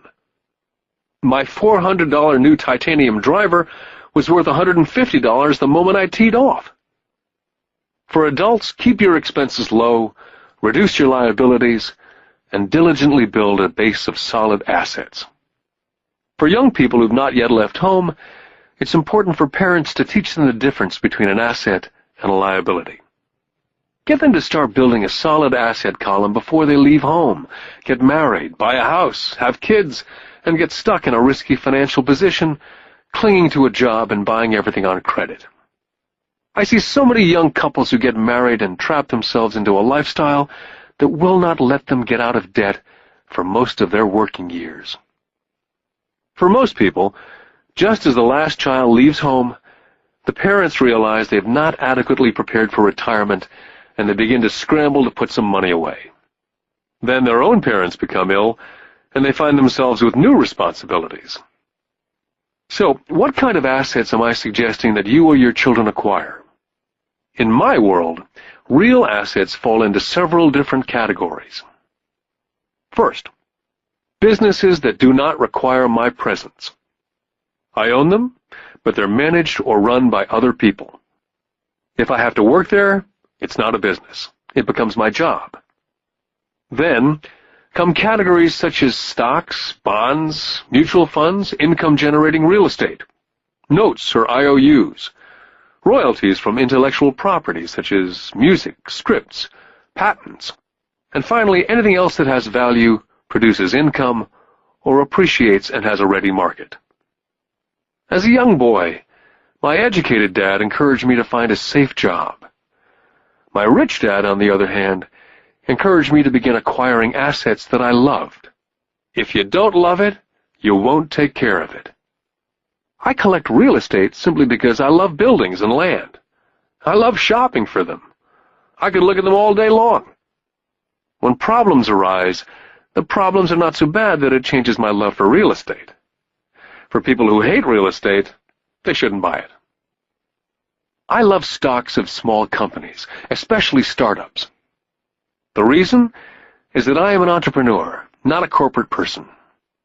In my early years, I worked in large organizations, such as Standard Oil of California, the U.S. Marine Corps, and Xerox Corporation. I enjoyed my time with those organizations and have fond memories, but I know deep down I'm not a company man. I like starting companies, not running them.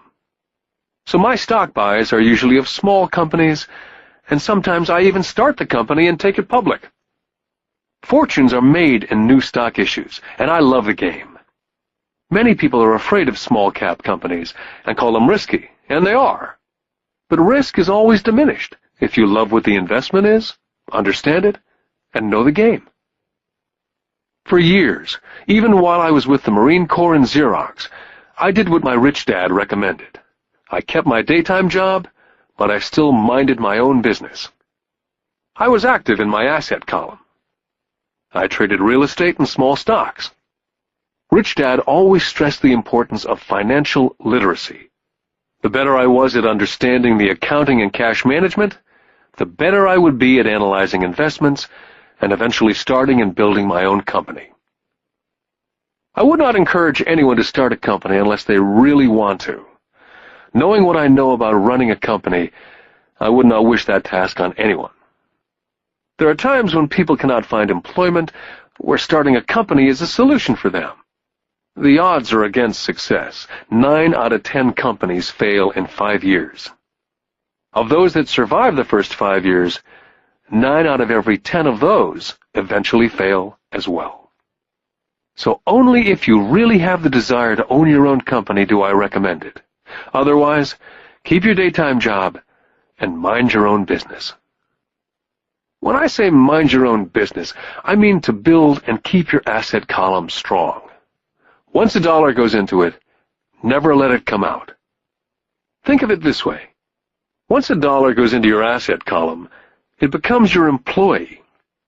The best thing about money is that it works 24 hours a day and can work for generations. Keep your daytime job, be a great hard-working employee, but keep building that asset column. As your cash flow grows, you can buy some luxuries. An important distinction is that rich people buy luxuries last, while the poor and middle class tend to buy luxuries first. The poor and middle class often buy luxury items such as big houses, diamonds, furs, jewelry, or boats because they want to look rich. They look rich, but in reality they just get deeper in debt on credit. The old money people, the long-term rich, built their asset column first. Then the income generated from the asset column bought their luxuries. The poor and middle class buy luxuries with their own sweat, blood, and children's inheritance. A true luxury is a reward for investing in and developing a real asset. For example, when my wife and I had extra money coming from our apartment houses, she went out and bought her Mercedes. It didn't take any extra work or risk on her part, because the apartment house bought the car. She did, however, have to wait for it for 4 years while the real estate investment portfolio grew and finally began throwing off enough extra cash flow to pay for the car. But the luxury, the Mercedes, was a true reward because she had proved she knew how to grow her asset column. That car now means a lot more to her than simply another pretty car. It means she used her financial intelligence to afford it. What most people do is they impulsively go out and buy a new car or some other luxury on credit. They may feel bored and just want a new toy. Buying a luxury on credit often causes a person to sooner or later actually resent that luxury because the debt on the luxury becomes a financial burden. After you've taken the time and invested in and built your own business, you're now ready to add the magic touch, the biggest secret of the rich. The secret that puts the rich way ahead of the pack. The reward at the end of the road for diligently taking the time to mind your own business. Lesson 4. The history of taxes and the power of corporations. I remember in school being told the story of Robin Hood and his merry men. My school teacher thought it was a wonderful story of a romantic hero, a Kevin Costner type, who robbed from the rich and gave to the poor. My rich dad did not see Robin Hood as a hero. He called Robin Hood a crook. Robin Hood may be long gone, but his followers live on. How often I still hear people say, "Why don't the rich pay for it?" Or, "The rich should pay more in taxes and give it to the poor." It's this idea of Robin Hood, or taking from the rich to give to the poor, that has caused the most pain for the poor and the middle class. The reason the middle class is so heavily taxed is because of the Robin Hood ideal. The real reality is that the rich are not taxed. It's the middle class who pays for the poor, especially the educated upper-income middle class. Again, to understand fully how things happen, we need to look at the historical perspective. We need to look at the history of taxes. Although my highly educated dad was an expert on the history of education, my rich dad fashioned himself as an expert on the history of taxes. Rich Dad explained to Mike and me that in England and America originally, there were no taxes. Occasionally, there were temporary taxes levied in order to pay for wars. The king or the president would put the word out and ask everyone to chip in. Taxes were levied in Britain for the fight against Napoleon from 1799 to 1816. And in America, taxes were levied to pay for the Civil War from 1861 to 1865. In 1874, England made income tax a permanent levy on its citizens. In 1913, an income tax became permanent in the United States with the adoption of the 16th Amendment to the Constitution. What these historical dates fail to reveal is that both of these taxes were initially levied against only the rich. It was this point that Rich Dad wanted Mike and me to understand. He explained that the idea of taxes was made popular and accepted by the majority by telling the poor and the middle class that taxes were created only to punish the rich. This is how the masses voted for the law, and it became constitutionally legal. Although it was intended to punish the rich, in reality it wound up punishing the very people who voted for it, the poor and the middle class. Once government got a taste of money, the appetite grew, said Rich Dad. Your dad and I are exactly opposite. He's a government bureaucrat, and I'm a capitalist. We get paid, and our success is measured on opposite behaviors. He gets paid to spend money and hire people. The more he spends and the more people he hires, the larger his organization becomes. In the government, the larger his organization, the more he's respected. On the other hand, within my organization, the fewer people I hire and the less money I spend, the more I'm respected by my investors. That's why I don't like government people. They have different objectives from most business people. As the government grows, more and more tax dollars will be needed to support it. As I said, the passage of taxes was only possible because the masses believed in the Robin Hood theory of economics, which was to take from the rich and give to everyone else. The problem was that the government's appetite for money was so great that taxes soon needed to be levied on the middle class, and from there it kept trickling down. The rich, on the other hand, saw an opportunity. They did not play by the same set of rules. As I've stated, the rich already knew about corporations, which became popular in the days of sailing ships.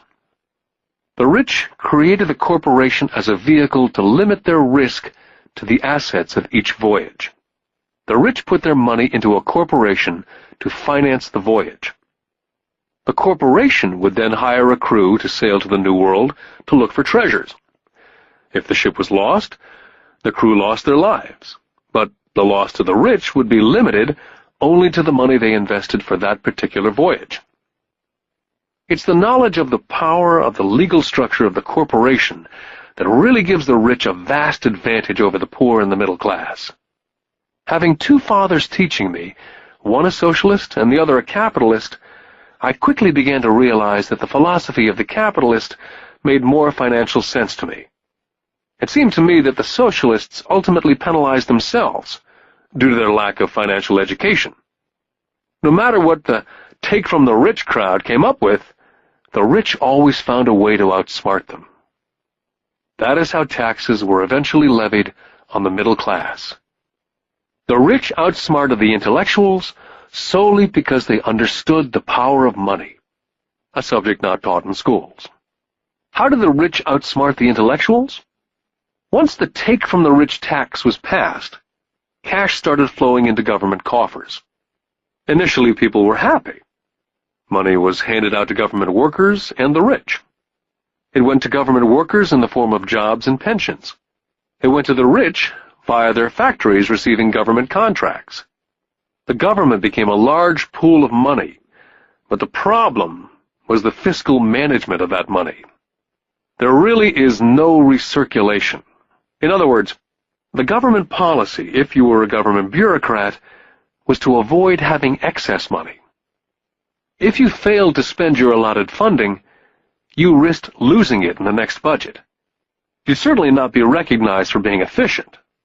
Business people, on the other hand, are rewarded for having excess money and are recognized for their efficiency. As this cycle of growing government spending continued, the demand for money increased, and the tax the rich idea was now being adjusted to include lower income levels, down to the very people who voted it in, the poor and the middle class. True capitalists used their financial knowledge to simply find a way to escape. They headed back to the protection of a corporation. A corporation protects the rich. But what many people who've never formed a corporation do not know is that a corporation is not really a thing. A corporation is merely a file folder with some legal documents in it, sitting in some attorney's office registered with a state government agency. It's not a big building with the name of the corporation on it.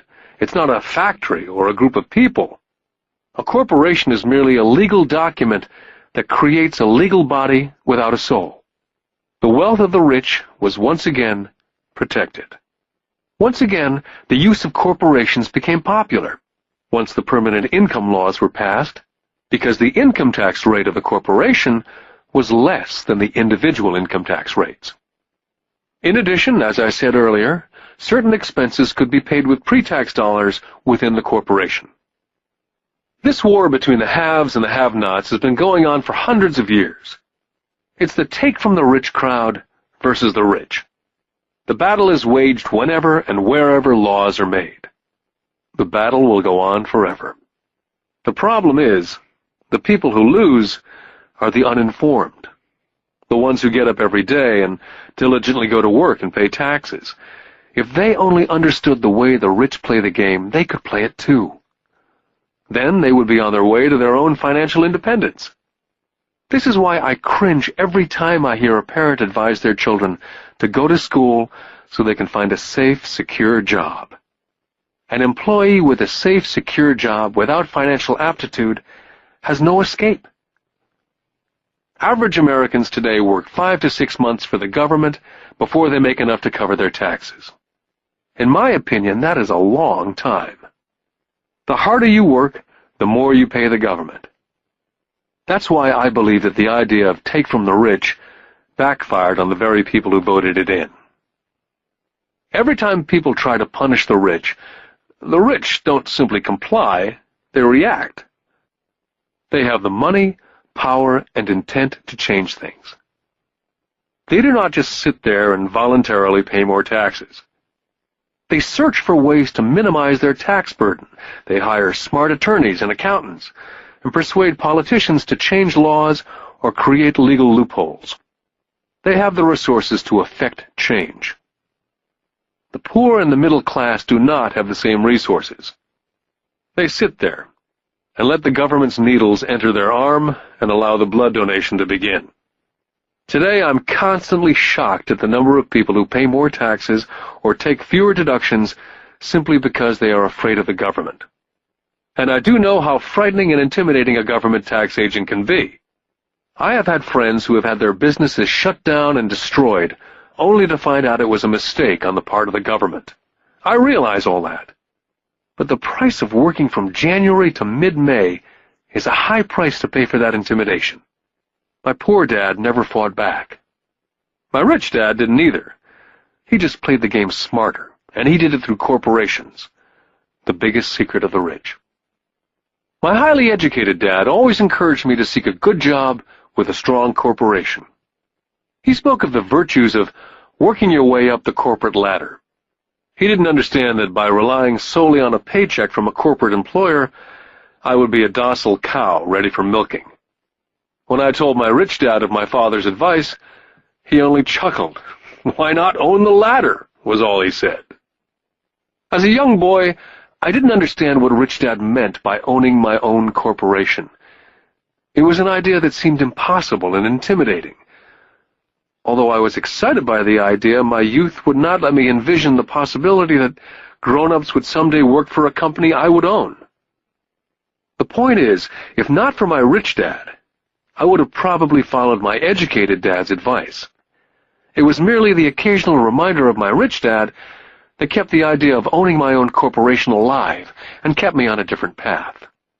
By the time I was 15 or 16, I knew I was not going to continue down the path my educated dad was recommending. I did not know how I was going to do it, but I was determined not to head in the direction most of my classmates were heading. That decision changed my life. It was not until I was in my mid-20s that my rich dad's advice began to make more sense. I was just out of the Marine Corps and working for Xerox. I was making a lot of money, but every time I looked at my paycheck, I was always disappointed. The deductions were so large, and the more I worked, the greater the deductions. As I became more successful, my bosses talked about promotions and raises. It was flattering, but I could hear my rich dad asking me in my ear, "Who are you working for? Who are you making rich?" In 1974, while still an employee for Xerox, I formed my first corporation and began minding my own business. There were already a few assets in my asset column, but now I was determined to focus on making it bigger. Those paychecks with all the deductions made all the years of my rich dad's advice make total sense. I could see the future if I followed my educated dad's advice. Many employers feel that advising their workers to mind their own business is bad for business. I'm sure it can be for certain individuals, but for me, focusing on my own business, developing assets, made me a better employee. I now had a purpose. I came in early and worked diligently, amassing as much money as possible so I could begin investing in real estate. Hawaii was just set to boom, and there were fortunes to be made. The more I realized we were in the beginning stages of a boom, the more Xerox machines I sold. The more I sold, the more money I made, and of course, the more deductions there were from my paycheck. It was inspiring. I wanted out of the trap of being an employee so badly that I worked harder, not less. By 1978, I was consistently one of the top 5 salespeople in sales, often number 1. I badly wanted out of the rat race. In less than 3 years, I was making more in my own little corporation, which was a real estate holding company, than I was making at Xerox. And the money I was making in my asset column in my own corporation was money working for me, not me pounding on doors selling copiers. My rich dad's advice made much more sense. Soon the cash flow from my properties was so strong that my company bought me my first Porsche. My fellow Xerox salespeople thought I was spending my commissions. I wasn't. I was investing my commissions in assets. My money was working hard to make more money. Each dollar in my asset column was a great employee, working hard to make more employees and buy the boss a new Porsche with before-tax dollars. I began to work harder for Xerox. The plan was working, and my Porsche was the proof. By using the lessons I learned from my rich dad, I was able to get out of the proverbial rat race of being an employee at an early age. It was made possible because of the strong financial knowledge I'd acquired through these lessons. Without this financial knowledge, which I call my financial IQ, my road to financial independence would have been much more difficult. I now teach others through financial seminars in the hope that I may share my knowledge with them. Whenever I do my talks, I remind people that financial IQ is made up of knowledge from 4 broad areas of expertise. The first area is accounting, what I call financial literacy, a vital skill if you want to build an empire. The more money you're responsible for, the more accuracy is required, or the house comes tumbling down. This is the left brain side, or the details.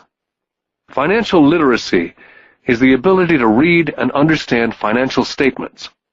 This ability allows you to identify the strengths and weaknesses of any business. The second is investing, what I call the science of making money. This involves strategies and formulas. This is the right brain side, or the creative side. Next, you must obtain expertise in understanding markets, the science of supply and demand. There's a need to know the technical aspects of the market, which is emotion-driven. The Tickle Me Elmo doll during Christmas 1996 is a case of technical or emotion-driven market. The other market factor is the fundamental or the economic sense of an investment. Does an investment make sense, or does it not make sense based on the current market conditions? Finally, you must understand the law. For instance, utilizing a corporation wrapped around the technical skills of accounting, investing, and markets can aid explosive growth. An individual with the knowledge of the tax advantages and protection provided by a corporation can get rich so much faster than someone who's an employee or a small business sole proprietor. It's like the difference between someone walking and someone flying. The difference is profound when it comes to long-term wealth. A corporation can do so many things that an individual cannot, like pay for expenses before it pays taxes. That is a whole area of expertise that is so exciting, but not necessary to get into unless you have sizable assets or a business. Employees earn and get taxed, and they try to live on what's left. A corporation earns, spends everything it can, and is taxed on anything that's left. It's one of the biggest legal tax loopholes that the rich use. They're easy to set up and are not expensive if you own investments that are producing good cash flow. For example, by owning your own corporation, car payments, insurance, repairs are company expenses. Most restaurant meals are partial expenses, and on and on. All are paid for legally with pre-tax dollars. Lesson 5. The Rich Invent Money. I've been teaching professionally since 1984. It's been a great experience and rewarding. It's also a disturbing profession, for I've taught thousands of individuals, and I see one thing in common in all of us, myself included. We all have tremendous potential, and we are all blessed with gifts. Yet the one thing that holds all of us back is some degree of self-doubt. It's not so much the lack of technical information that holds us back, but more the lack of self-confidence. Some are more affected than others. Once we leave school, most of us know that it's not as much a matter of college degrees or good grades that count. In the real world, outside of academics, something more than just grades is required. I've heard it called guts, chutzpah, balls, audacity, bravado, cunning, daring, tenacity, and brilliance. This factor, whatever it's labeled, ultimately decides one's future much more than school grades. Inside each of us is one of these brave, brilliant, and daring characters. There's also the flip side of that character. People who could get down on their knees and beg if necessary. After a year in Vietnam as a Marine Corps pilot, I intimately got to know both of those characters inside of me. One is not better than the other. Yet as a teacher, I recognized that it was excessive fear and self-doubt that were the greatest detractors of personal genius. It broke my heart to see students know the answers, yet lack the courage to act on the answer. Often in the real world, it's not the smart that get ahead, but the bold. In my personal experience, your financial genius requires both technical knowledge as well as courage. If fear is too strong, the genius is suppressed. In my classes, I strongly urge students to learn to take risks, to be bold, to let their genius convert that fear into power and brilliance. It works for some and just terrifies others. I've come to realize that for most people, when it comes to the subject of money, they would rather play it safe. I've had to field questions such as, why take risks? Why should I bother developing my financial IQ? Why should I become financially literate? And I answer, just to have more options. There are huge changes up ahead. There will be 100 people like Bill Gates, and hugely successful companies like Microsoft created every year, all over the world. And there also will be many more bankruptcies, layoffs, and downsizing. So why bother developing your financial IQ? Because if you do, you will prosper greatly. And if you don't, this period of time will be a frightening one. Land was wealth 300 years ago. So the person who owned the land owned the wealth. Then it was factories and production. And America rose to dominance. The industrialist owned the wealth. Today, it's information. And the person who has the most timely information owns the wealth. The problem is, information flies all around the world at the speed of light. The new wealth cannot be contained by boundaries and borders as lands and factories were. The changes will be faster and more dramatic. There will be a dramatic increase in the number of new multimillionaires. There also will be those who are left behind. Today I find so many people struggling, often working harder, simply because they cling to old ideas. They want things to be the way they were. They resist change. I know people who are losing their jobs or their houses, and they blame technology or the economy or their boss. Sadly, they fail to realize that they might be the problem. Old ideas are their biggest liability.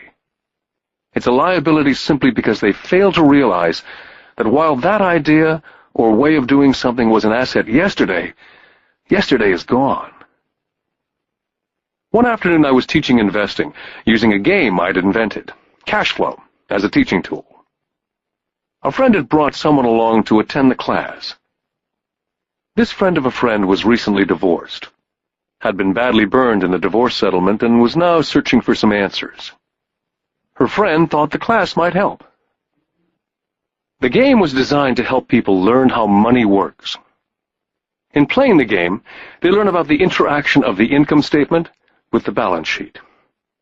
They learn how cash flows between the two, and how the road to wealth is through striving to increase your monthly cash flow from the asset column to the point that it exceeds your monthly expenses. Once you accomplish this, you're able to get out of the rat race and onto the fast track. As I've said, some people hate the game, some love it, and others miss the point. This woman missed a valuable opportunity to learn something. In the opening round, she drew a doodad card with the boat on it. At first she was happy. Oh, I've got the boat! Then, as her friend tried to explain how the numbers worked on her income statement and balance sheet, she got frustrated because she had never liked math. The rest of her table waited while her friend continued explaining the relationship between the income statement, balance sheet, and monthly cash flow. Suddenly, when she realized how the numbers worked, it dawned on her that her boat was eating her alive. Later on in the game, she was also downsized and had a child. It was a horrible game for her. After the class, her friend came by and told me that she was upset. She'd come to the class to learn about investing and did not like the idea that it took so long to play a silly game. Her friend attempted to tell her to look within herself, to see if the game reflected on herself in any way. With that suggestion, the woman demanded her money back. She said that the very idea that a game could be a reflection of her was ridiculous. Her money was promptly refunded, and she left. Since 1984, I have made millions simply by doing what the school system does not. In school, most teachers lecture. I hated lectures as a student. I was soon bored, and my mind would drift. In 1984, I began teaching via games and simulations. I always encouraged adult students to look at games as reflecting back to what they know and what they needed to learn. Most importantly, a game reflects back on one's behavior.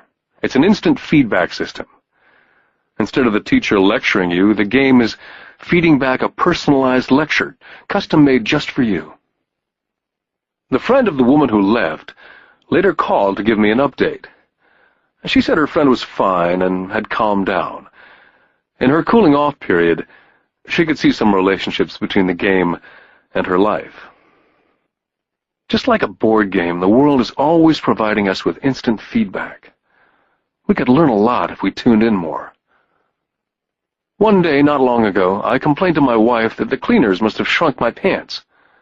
My wife gently smiled and poked me in the stomach to inform me that the pants had not shrunk. Something else had expanded. Me. The game Cash Flow was designed to give every player personal feedback. The purpose is to give you options. If you draw the boat card and it puts you into debt, the question is, now what can you do? How many different financial options can you come up with? That's the purpose of the game. To teach players to think and create new and various financial options. I've watched this game played by more than 1,000 people. The people who get out of the rat race in the game the quickest are the people who understand numbers and have creative financial minds. They recognize different financial options. People who take the longest are people who aren't familiar with numbers and often do not understand the power of investing. Rich people are often creative and take calculated risks. There have been people playing Cash Flow who gain lots of money in the game, but they don't know what to do with it. Most of them have not been financially successful in real life either. Everyone else seems to be getting ahead of them, even though they have money. And that's true in real life. There are a lot of people who have a lot of money and do not get ahead financially. Limiting your options is the same as hanging on to old ideas. I have a friend from high school who now works at 3 jobs. 20 years ago, he was the richest of all my classmates. When the local sugar plantation closed, the company he worked for went down with the plantation. In his mind, he had but one option, and that was the old option: work hard. The problem was, he couldn't find an equivalent job that recognized his seniority in the old company. As a result, he's overqualified for the jobs he currently has, so his salary is lower. He now works 3 jobs to earn enough to survive. I've watched people playing Cash Flow complaining that the right opportunity cards are not coming their way, so they sit there. I know people who do that in real life. They wait for the right opportunity. I've watched people get the right opportunity card and then not have enough money. Then they complain they would have gotten out of the rat race if they'd had more money. So they sit there. I know people in real life who do that also. They see all the great deals, but they have no money. And I have people pull a great opportunity card, read it out loud, and have no idea that it's a great opportunity. They have the money, the time is right, they have the card, but they can't see the opportunity staring at them. They fail to see how it fits into their financial plan for escaping the rat race. And I know more people like that than all the others combined. Most people have an opportunity of a lifetime flash right in front of them, and they fail to see it. A year later, they find out about it after everyone else got rich. Financial intelligence is simply having more options. If the opportunities aren't coming your way, what else can you do to improve your financial position? If an opportunity lands in your lap, and you have no money, and the bank won't talk to you, what else can you do to get the opportunity to work in your favor? If your hunch is wrong, and what you've been counting on doesn't happen, how can you turn a lemon into millions? That is financial intelligence. It's not so much what happens, but how many different financial solutions you can think of to turn a lemon into millions. It's how creative you are in solving financial problems. Most people only know one solution: work hard, save, and borrow. So why would you want to increase your financial intelligence? Because you want to be the kind of person who creates your own luck. You can take whatever happens and make it better. Few people realize that luck is created, just as money is. And if you want to be luckier and create money instead of working hard, then your financial intelligence is important. If you're the kind of person who's waiting for the right thing to happen, you might wait for a long time. It's like waiting for all the traffic lights to be green for 5 miles before starting the trip. As young boys, Mike and I were constantly told by my rich dad that money is not real. Rich Dad occasionally reminded us of how close we came to the secret of money on that first day we got together and began making money out of plaster of Paris. The poor and middle class work for money, he would say. The rich make money. The more real you think money is, the harder you will work for it. If you can grasp the idea that money is not real, you will grow richer faster. What is it? Was a question Mike and I often came back with. What is money if it's not real? What we agree it is, was all Rich Dad would say.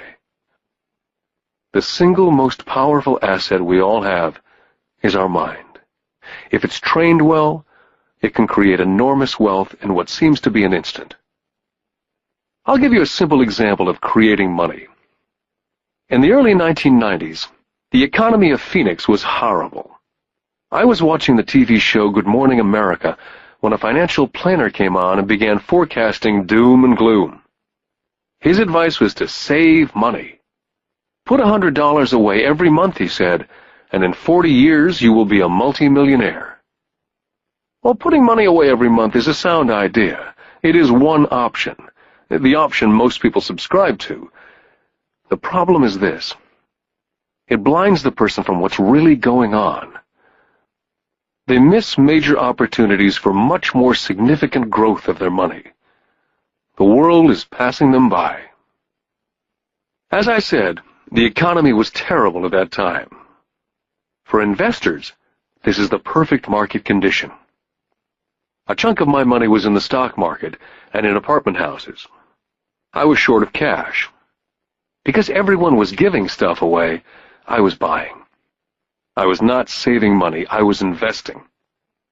My wife and I had more than $1 million in cash working in a market that was rising fast. It was the best opportunity to invest. The economy was terrible.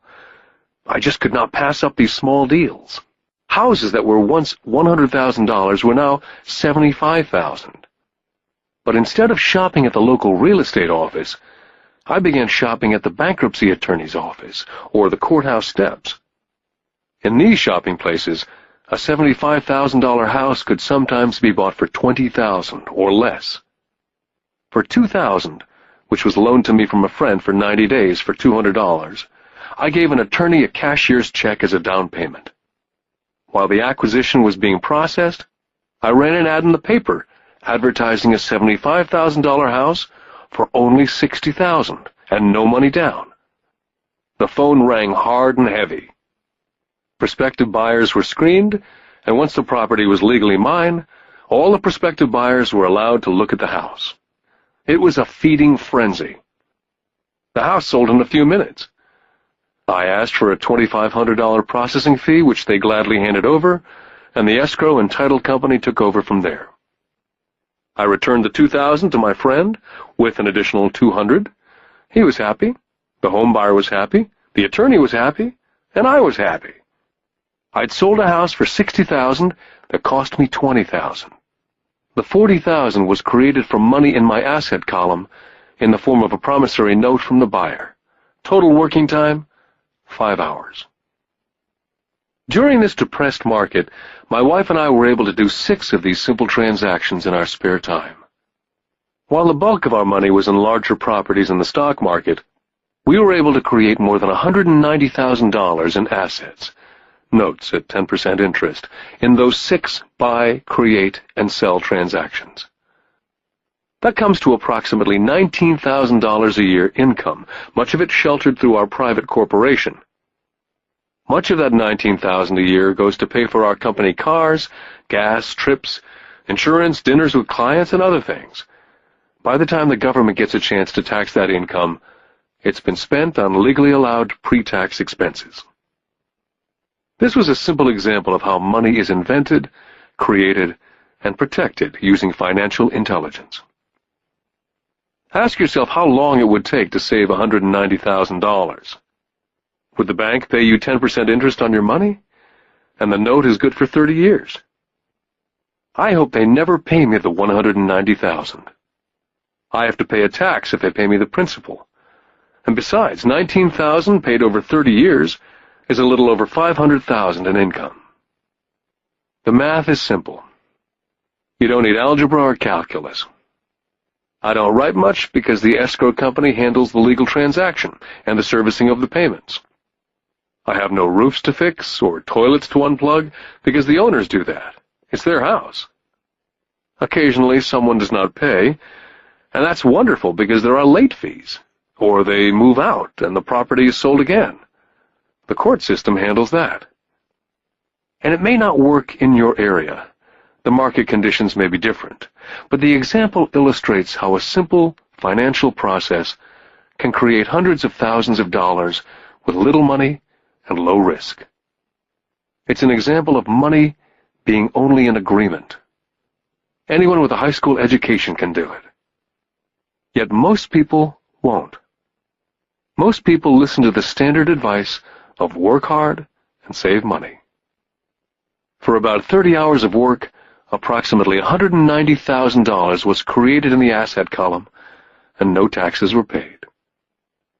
Now, you may understand why I silently shake my head when I hear parents say, "My child is doing well in school and receiving a good education." It may be good, but is it adequate? I know the above investment strategy is a small one. It's used to illustrate how small can grow into big. My success reflects the importance of a strong financial foundation, which starts with strong financial education. Financial intelligence is made up of these 4 main technical skills. Number 1, financial literacy, the ability to read numbers. Number 2, investment strategies, the science of making money. Number 3, the market, supply and demand. Alexander Graham Bell gave the market what it wanted, and AT&T was born. So did Bill Gates. A $75,000 house offered for $60,000 that cost $20,000 was also the result of seizing an opportunity created by the market. Somebody was buying and someone was selling. Number 4, the law. The awareness of accounting, corporate, state, and national rules and regulations. I recommend playing within the rules. It's this basic foundation, or the combination of these skills, that's needed to be successful in the pursuit of wealth. Whether it be through the buying of small homes, large apartments, companies, stocks, bonds, mutual funds, precious metals, baseball cards, or the like. Personally, I use 2 main vehicles to achieve financial growth: real estate and small stocks. I use real estate as my foundation. Day in and day out, my properties provide cash flow and occasional spurts of growth in value. The small-cap stocks are used for fast growth. I do not recommend anything that I do. The examples are just that, examples. If the opportunity is too complex, and I do not understand the investment, I don't do it. Simple math and common sense is all that's needed to do well financially.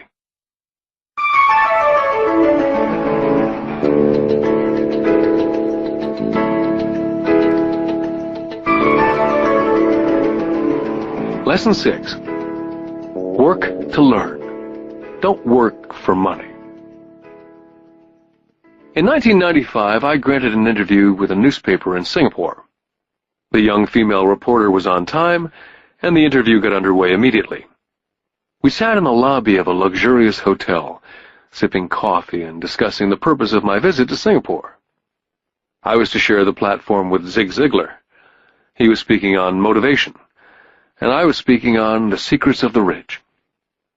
"Someday I'd like to be a best-selling author like you," she said. I'd seen some of the articles she'd written for the paper, and I was impressed. She had a tough, clear style of writing. Her articles held a reader's interest. "You have a great style," I said in reply. "What holds you back from achieving your dream?" "My work doesn't seem to go anywhere," she said quietly. "Everyone says that my novels are excellent, but nothing happens, so I keep my job with the paper. At least it pays the bills." "Do you have any suggestions?" "Yes, I do," I said brightly. "A friend of mine here in Singapore runs a school that trains people to sell. He runs sales training courses for many of the top corporations here in Singapore. And I think attending one of his courses would greatly enhance your career." She stiffened. "Are you saying that I should go to school to learn to sell?" I nodded. "I have a master's degree in English literature. Why would I go to school to learn to be a salesperson? I'm a professional." She was now packing her briefcase forcibly. The interview was over. On the coffee table sat a copy of my first book. I picked it up as well as the notes that she jotted down on her legal pad. "Do you see this?" I said, pointing to her notes. She looked down at her notes. "What?" she said, confused. Again, I pointed deliberately to her notes. On her pad, she'd written, "Robert Kiyosaki, best-selling author." It says, best-selling author, not best-writing author. Her eyes widened immediately. "I'm a terrible writer. You're a great writer. I went to sales school. You have a master's degree. Put them together and you get a best-selling author and a best-writing author." Anger flared from her eyes. "I'll never stoop so low as to learn how to sell. People like you have no business writing. I'm a professionally trained writer, and you're a salesman. It's not fair." The rest of her notes were put away, and she hurried out through the large glass doors into the humid Singapore morning. At least she gave me a fair and favorable write-up the next morning. The world is filled with smart, talented, educated, and gifted people. We meet them every day. They're all around us. I'm constantly shocked at how little talented people earn. I heard the other day that less than 5% of Americans earn more than $100,000 a year. I've met brilliant, highly educated people who earn less than $20,000 a year. A business consultant who specializes in the medical trade was telling me how many doctors, dentists, and chiropractors struggle financially. All this time, I thought that when they graduated, the dollars would pour in. It was this business consultant who gave me the phrase, "They are one skill away from great wealth." What this phrase means is that most people need only to learn and master one more skill, and their income would jump exponentially. I have mentioned before that financial intelligence is a synergy of accounting, investing, marketing, and law. Combine these 4 technical skills, and making money with money is easier. When it comes to money, the only skill most people know is to work hard. The classic example of a synergy of skills was that young writer for the newspaper. If she diligently learned the skills of sales and marketing, her income would jump dramatically. If I were her, I would take some courses in advertising, copywriting, as well as sales. Then instead of working at the newspaper, I would seek a job at an advertising agency.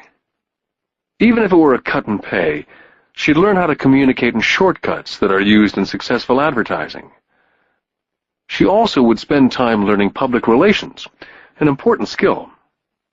She would learn how to get millions in free publicity. Then at night and on weekends, she could be writing her great novel. When it was finished, she'd be better able to sell her book. Then in a short while, she could be a best-selling author.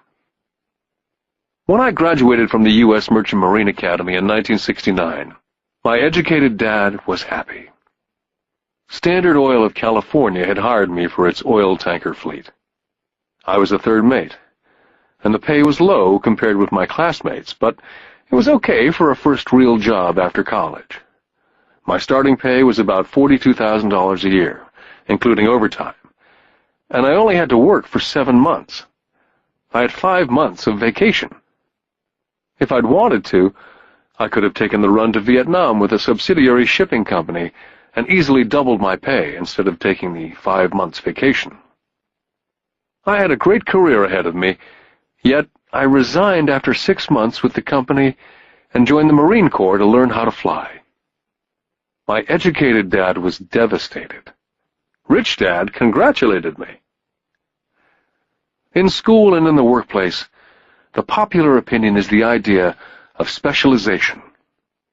That is, in order to make more money or get promoted, you need to specialize. That is why medical doctors immediately begin to seek a specialty, such as orthopedics or pediatrics. The same is true for accountants, architects, lawyers, pilots, and others. My educated dad believed in the same dogma. That's why he was thrilled when he eventually achieved his doctorate. He often admitted that schools reward people who study more and more about less and less. Rich Dad encouraged me to do exactly the opposite. You want to know a little about a lot, was his suggestion. That's why for years I worked in different areas of his companies. For a while I worked in his accounting department. Although I would probably never have been an accountant, he wanted me to learn via osmosis. Rich Dad knew I would pick up jargon and a sense of what's important and what's not.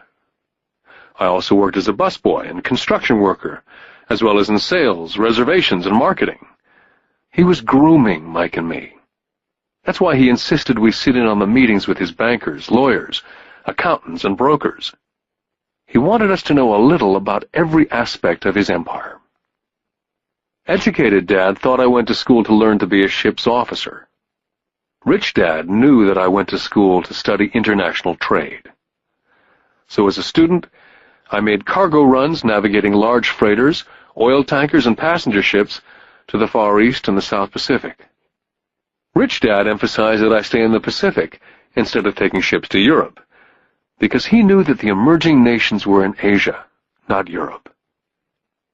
While most of my classmates, including Mike, were partying at their fraternity houses, I was studying trade, people, business styles and cultures in Japan, Taiwan, Thailand, Singapore, Hong Kong, Vietnam, Korea, Tahiti, Samoa, and the Philippines. I also was partying, but it was not in any frat house. I grew up rapidly. Educated Dad could not understand why I decided to quit and join the Marine Corps. I told him I wanted to learn to fly, but really I wanted to learn to lead troops. Rich Dad explained to me that the hardest part of running a company is managing people. He'd spent 3 years in the Army. My educated dad was draft exempt. Rich Dad told me of the value of learning to lead men into dangerous situations. Leadership is what you need to learn next, he said. If you're not a good leader, you'll get shot in the back, just like they do in business.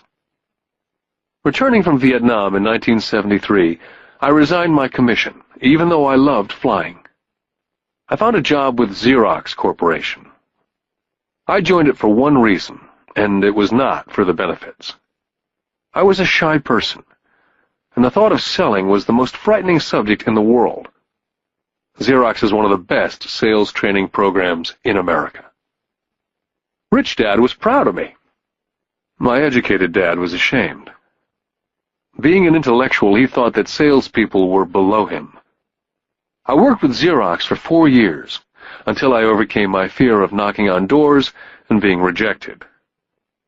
Once I could consistently be in the top 5 in sales, I again resigned and moved on, leaving behind another great career with an excellent company. In 1977, I formed my first company.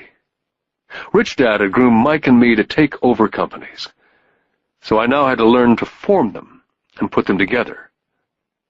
My first product, the nylon and Velcro wallet, was manufactured in the Far East and shipped to a warehouse in New York, near where I had gone to school. My formal education was complete, and it was time to test my wings. If I failed, I went broke. Rich Dad thought it best to go broke before 30. You still have time to recover, was his advice. On the eve of my 30th birthday, my first shipment left Korea for New York. Today I still do business internationally, and as my rich dad encouraged me to do, I keep seeking the emerging nations. Today my investment company invests in South America, Asia, Norway, and Russia. There's an old cliché that goes, JOB is an acronym for just over broke. And unfortunately, I would say that the saying applies to millions of people. Because school does not think financial intelligence is an intelligence, most workers live within their means. They work and they pay bills. There's another horrible management theory that goes, workers work hard enough to not be fired, and owners pay just enough so that workers won't quit. And if you look at the pay scales of most companies, again I would say there is a degree of truth in that statement. The net result is that most workers never get ahead. They do what they've been taught to do. Get a secure job.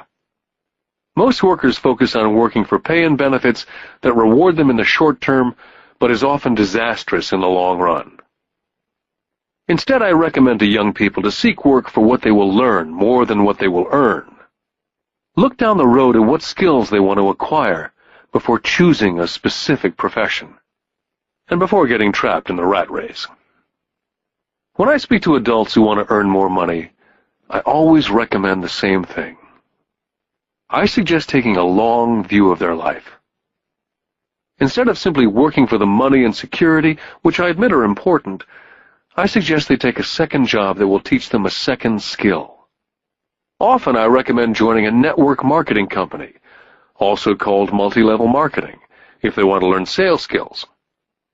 Some of these companies have excellent training programs that help people get over their fear of failure and rejection, which are the main reasons people are unsuccessful. Education is more valuable than money in the long run. When I ask the classes I teach, how many of you can cook a better hamburger than McDonald's? Almost all of the students raise their hands. I then ask, so if most of you can cook a better hamburger, how come McDonald's makes more money than you? The answer is obvious. McDonald's is excellent at business systems. The reason so many talented people are poor is because they focus on building a better hamburger and know little to nothing about business systems. A friend of mine in Hawaii is a great artist. He makes a sizable amount of money. One day his mother's attorney called to tell him that she had left him $35,000. That is what was left of her estate after the attorney and the government took their shares. Immediately he saw an opportunity to increase his business by using some of this money to advertise.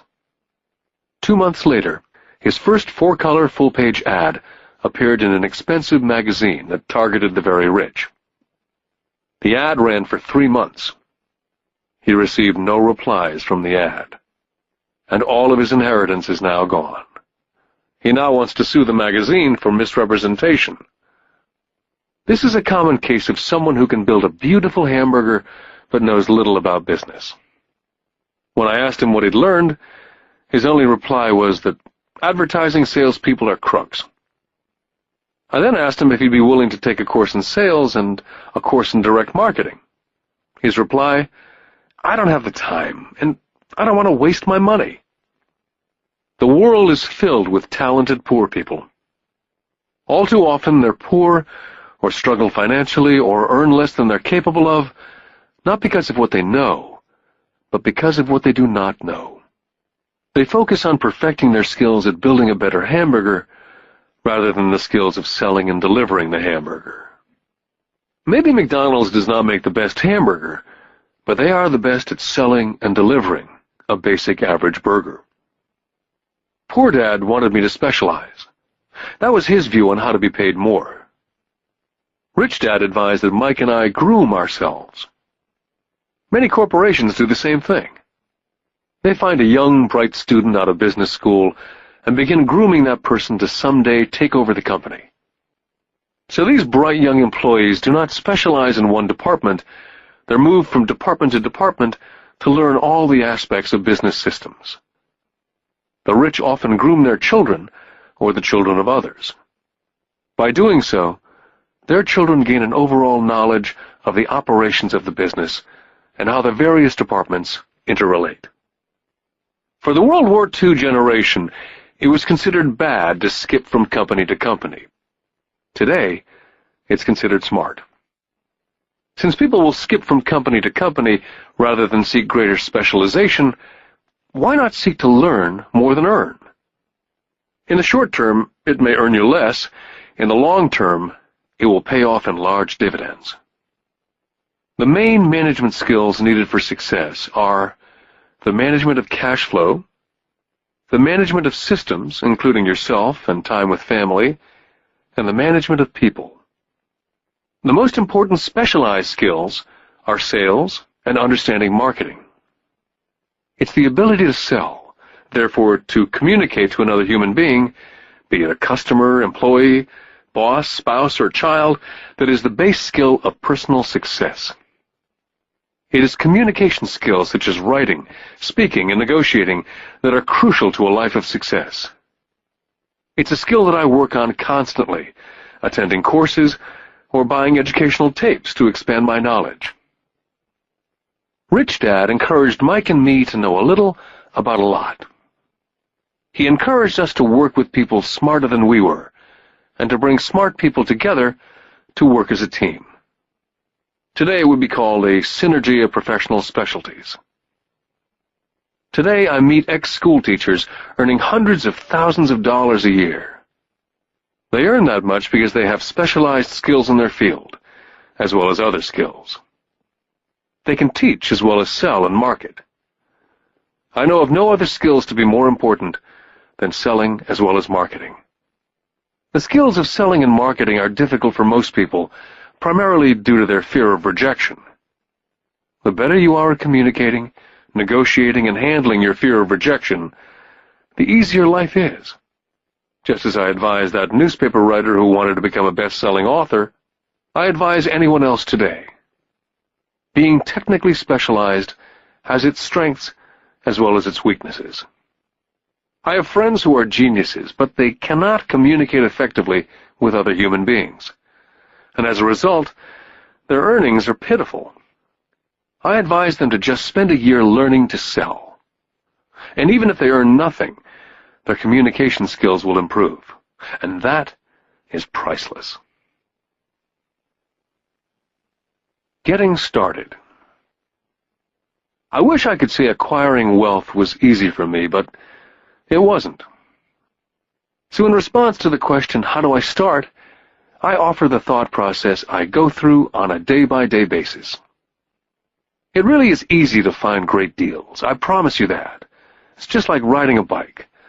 After a little wobbling, it's a piece of cake.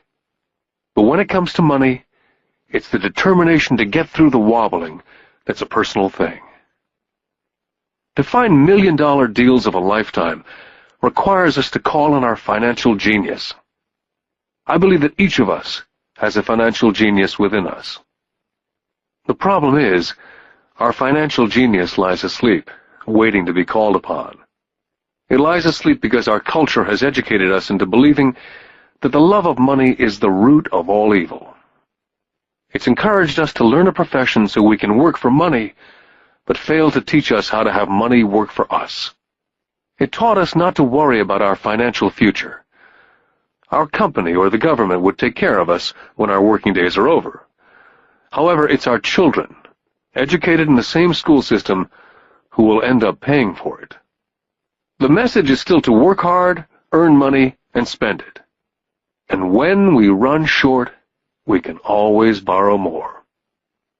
Unfortunately, 90% of the Western world subscribes to the above dogma simply because it's easier to find a job and work for money. If you're not one of the masses, I offer you the following 10 steps to awaken your financial genius. I simply offer you the steps I have personally followed. If you want to follow some of them, great. If you don't, make up your own. Your financial genius is smart enough to develop its own list. Step number 1. I need a reason greater than reality. If you ask most people if they would like to be rich or financially free, they would say yes. But then reality sets in. The road seems too long with too many hills to climb. It's easier just to work for money and hand the excess over to your broker. A reason, or a purpose, is a combination of wants and don't wants. When people ask me what my reason for wanting to be rich is, it's a combination of deep emotional wants and don't wants. I will list a few. First, the don't wants, for they create the wants. I don't want to work all my life. I don't want what my parents aspired for, which was job security and a house in the suburbs. I don't like being an employee.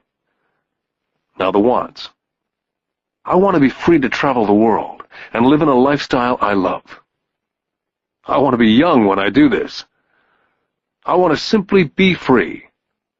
I want control over my time and my life. I want money to work for me.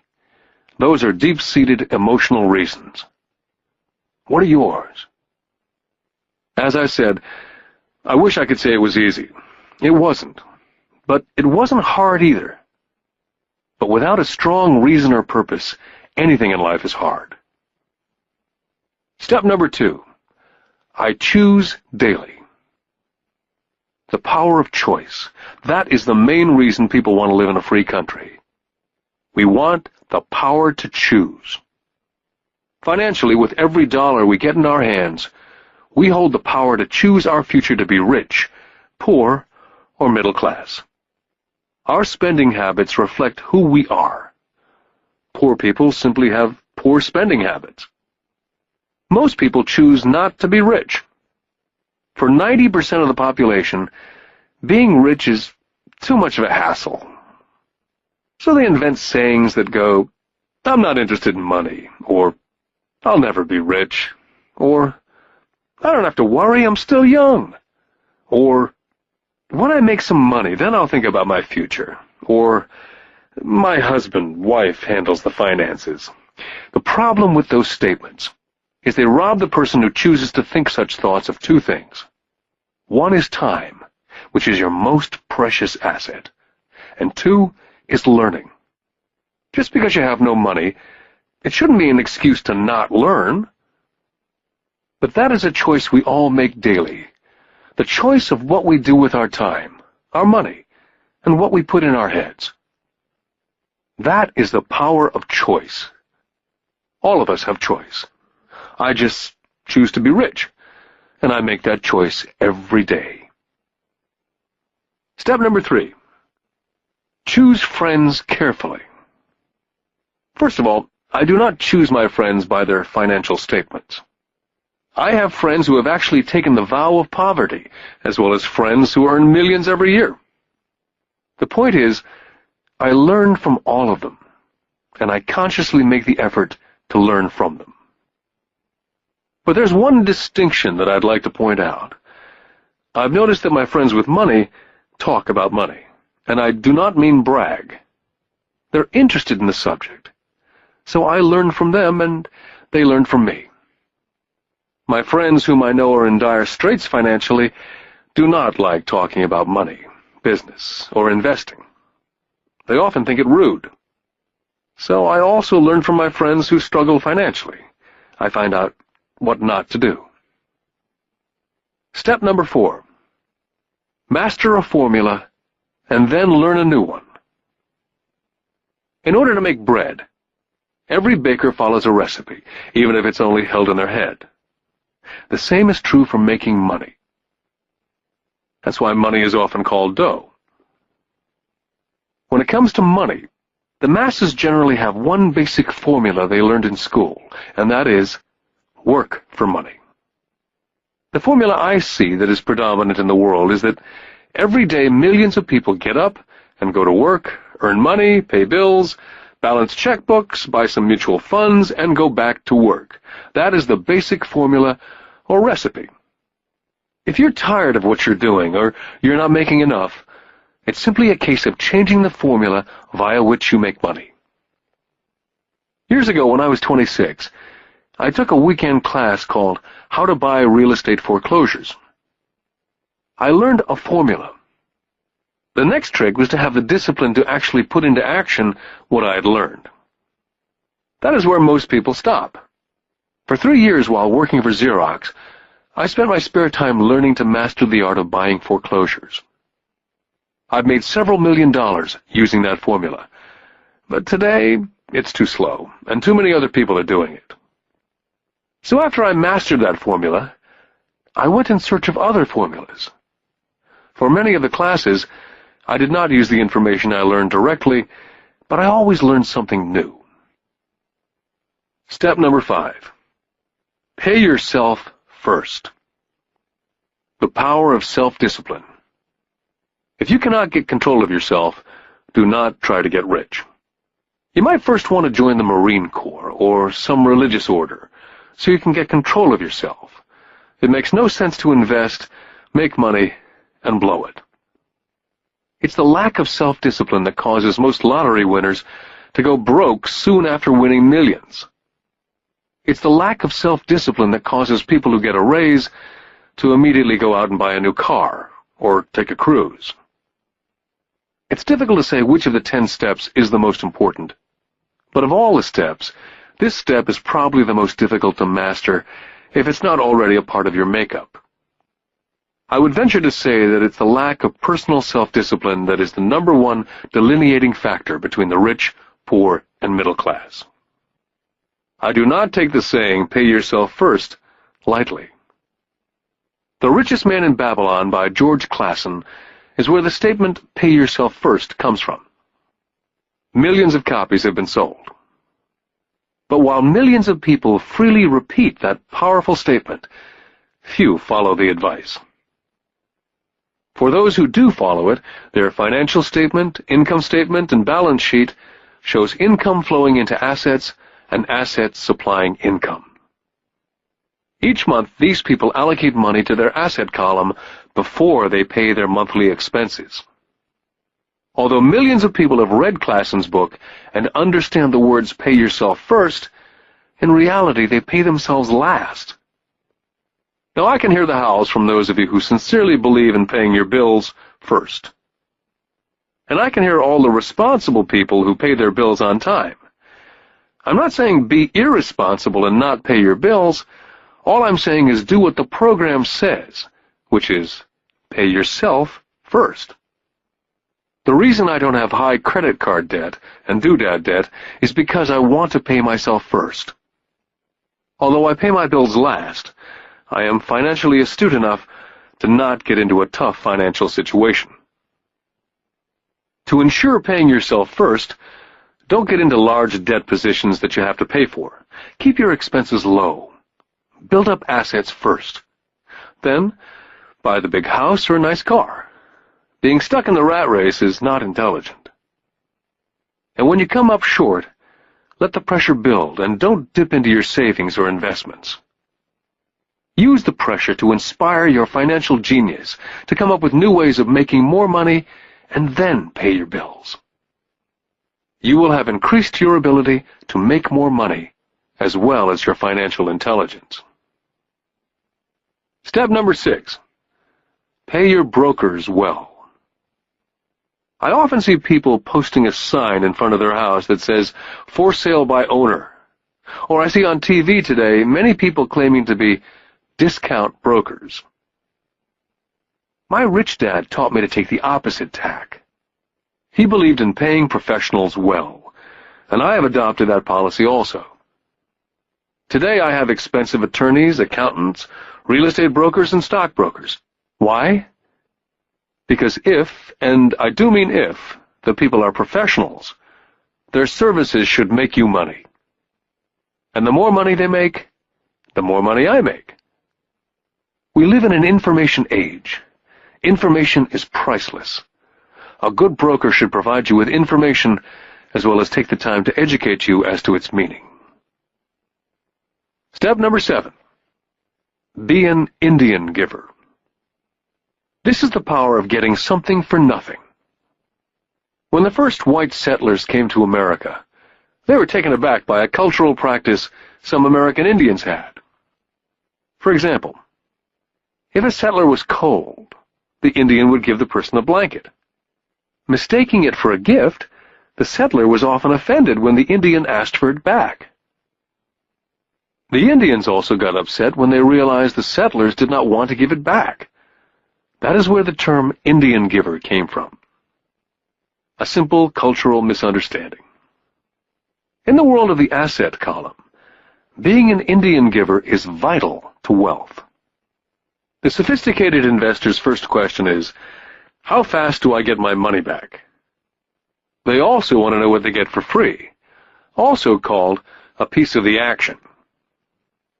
That is why the ROI, or return of and on investment, is so important. Frequently, my broker will call me and recommend I move a sizable amount of money into the stock of a company that he feels is just about to make a move that will add value to the stock, like announcing a new product. I will move my money in for a week to a month while the stock moves up. Then I pull my initial dollar amount out and stop worrying about the fluctuations of the market, because my initial money is back and ready to work on another asset. So my money goes in, and then it comes out, and I own an asset that was technically free. Step number 8. Assets buy luxuries. As I said in the section, Pay Yourself First, if a person cannot master the power of self-discipline, it's best not to try to get rich. For while the process of developing cash flow from an asset column, in theory, is easy, it's the mental fortitude of directing money that's hard. Due to external temptations, it's much easier in today's consumer world to simply blow it out of the expense column. Because of weak mental fortitude, that money flows into the paths of least resistance. That is the cause of poverty and financial struggle.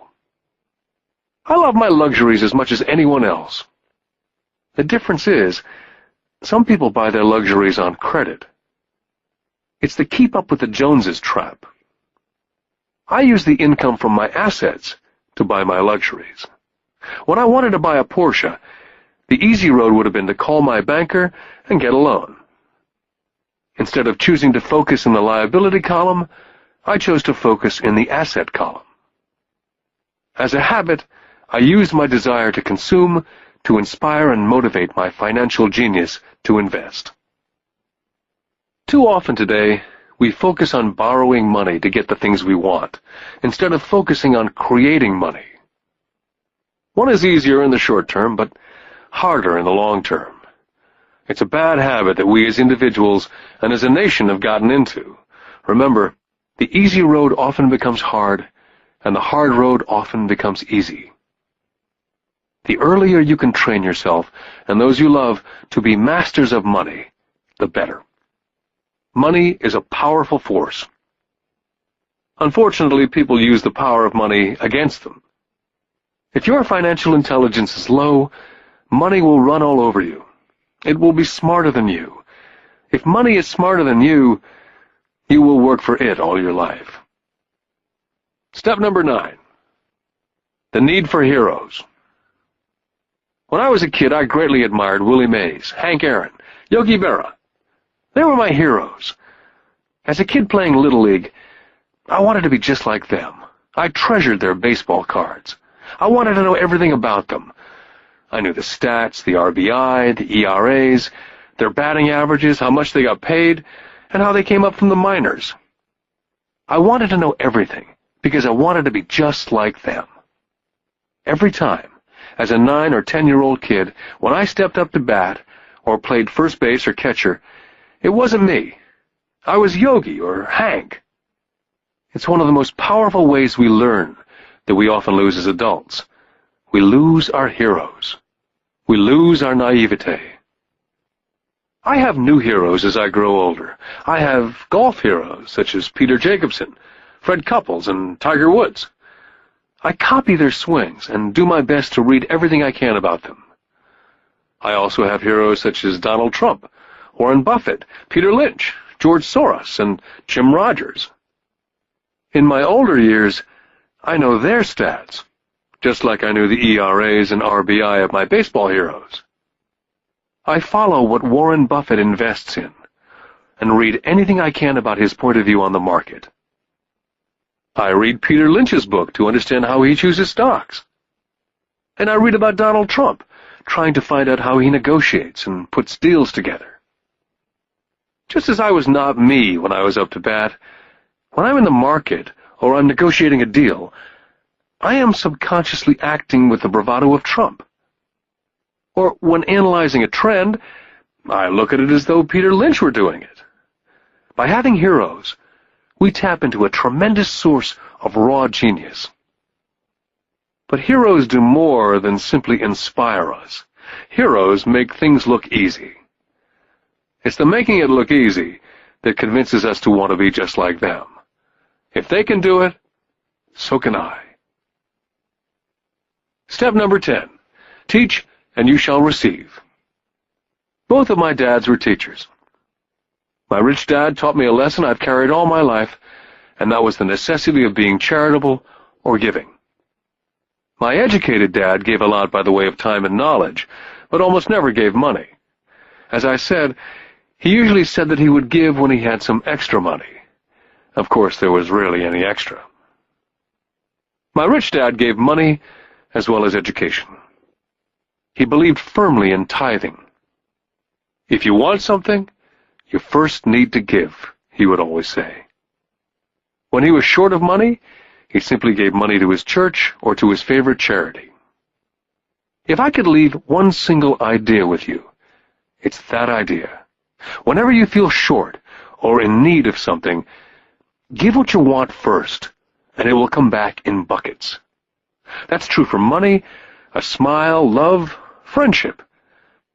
I know it's often the last thing a person may want to do, but it's always worked for me. I just trust that the principle of reciprocity is true, and I give what I want. My rich dad would often say, poor people are more greedy than rich people. He would explain that if a person was rich, that person was providing something that other people wanted.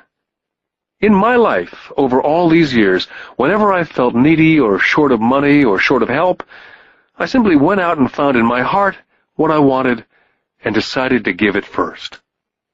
And when I gave, it always came back. It reminds me of the story of the guy sitting with firewood in his arms on a cold, freezing night, and he's yelling at the pot-bellied stove, "When you give me some heat, then I'll put some wood in."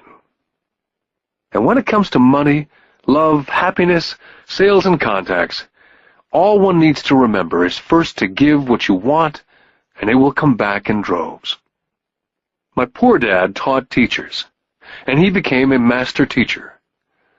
My rich dad always taught young people his way of doing business. In retrospect, it was their generosity with what they knew that made them smarter. There are powers in this world that are much smarter than we are.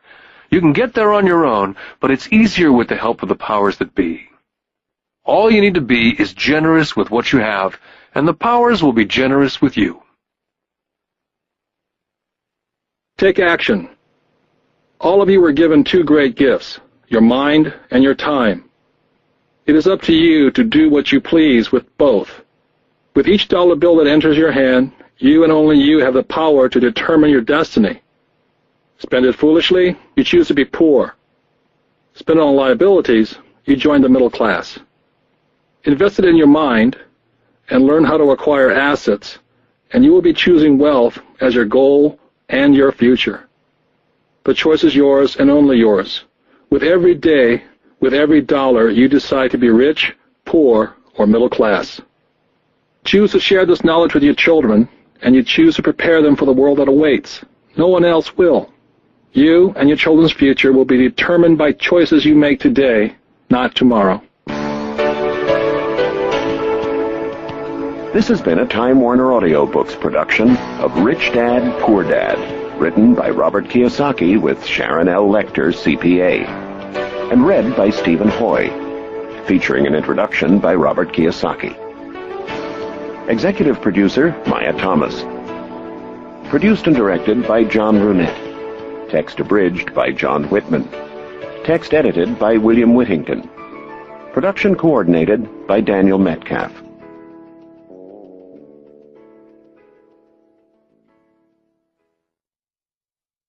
Audible hopes you have enjoyed this program.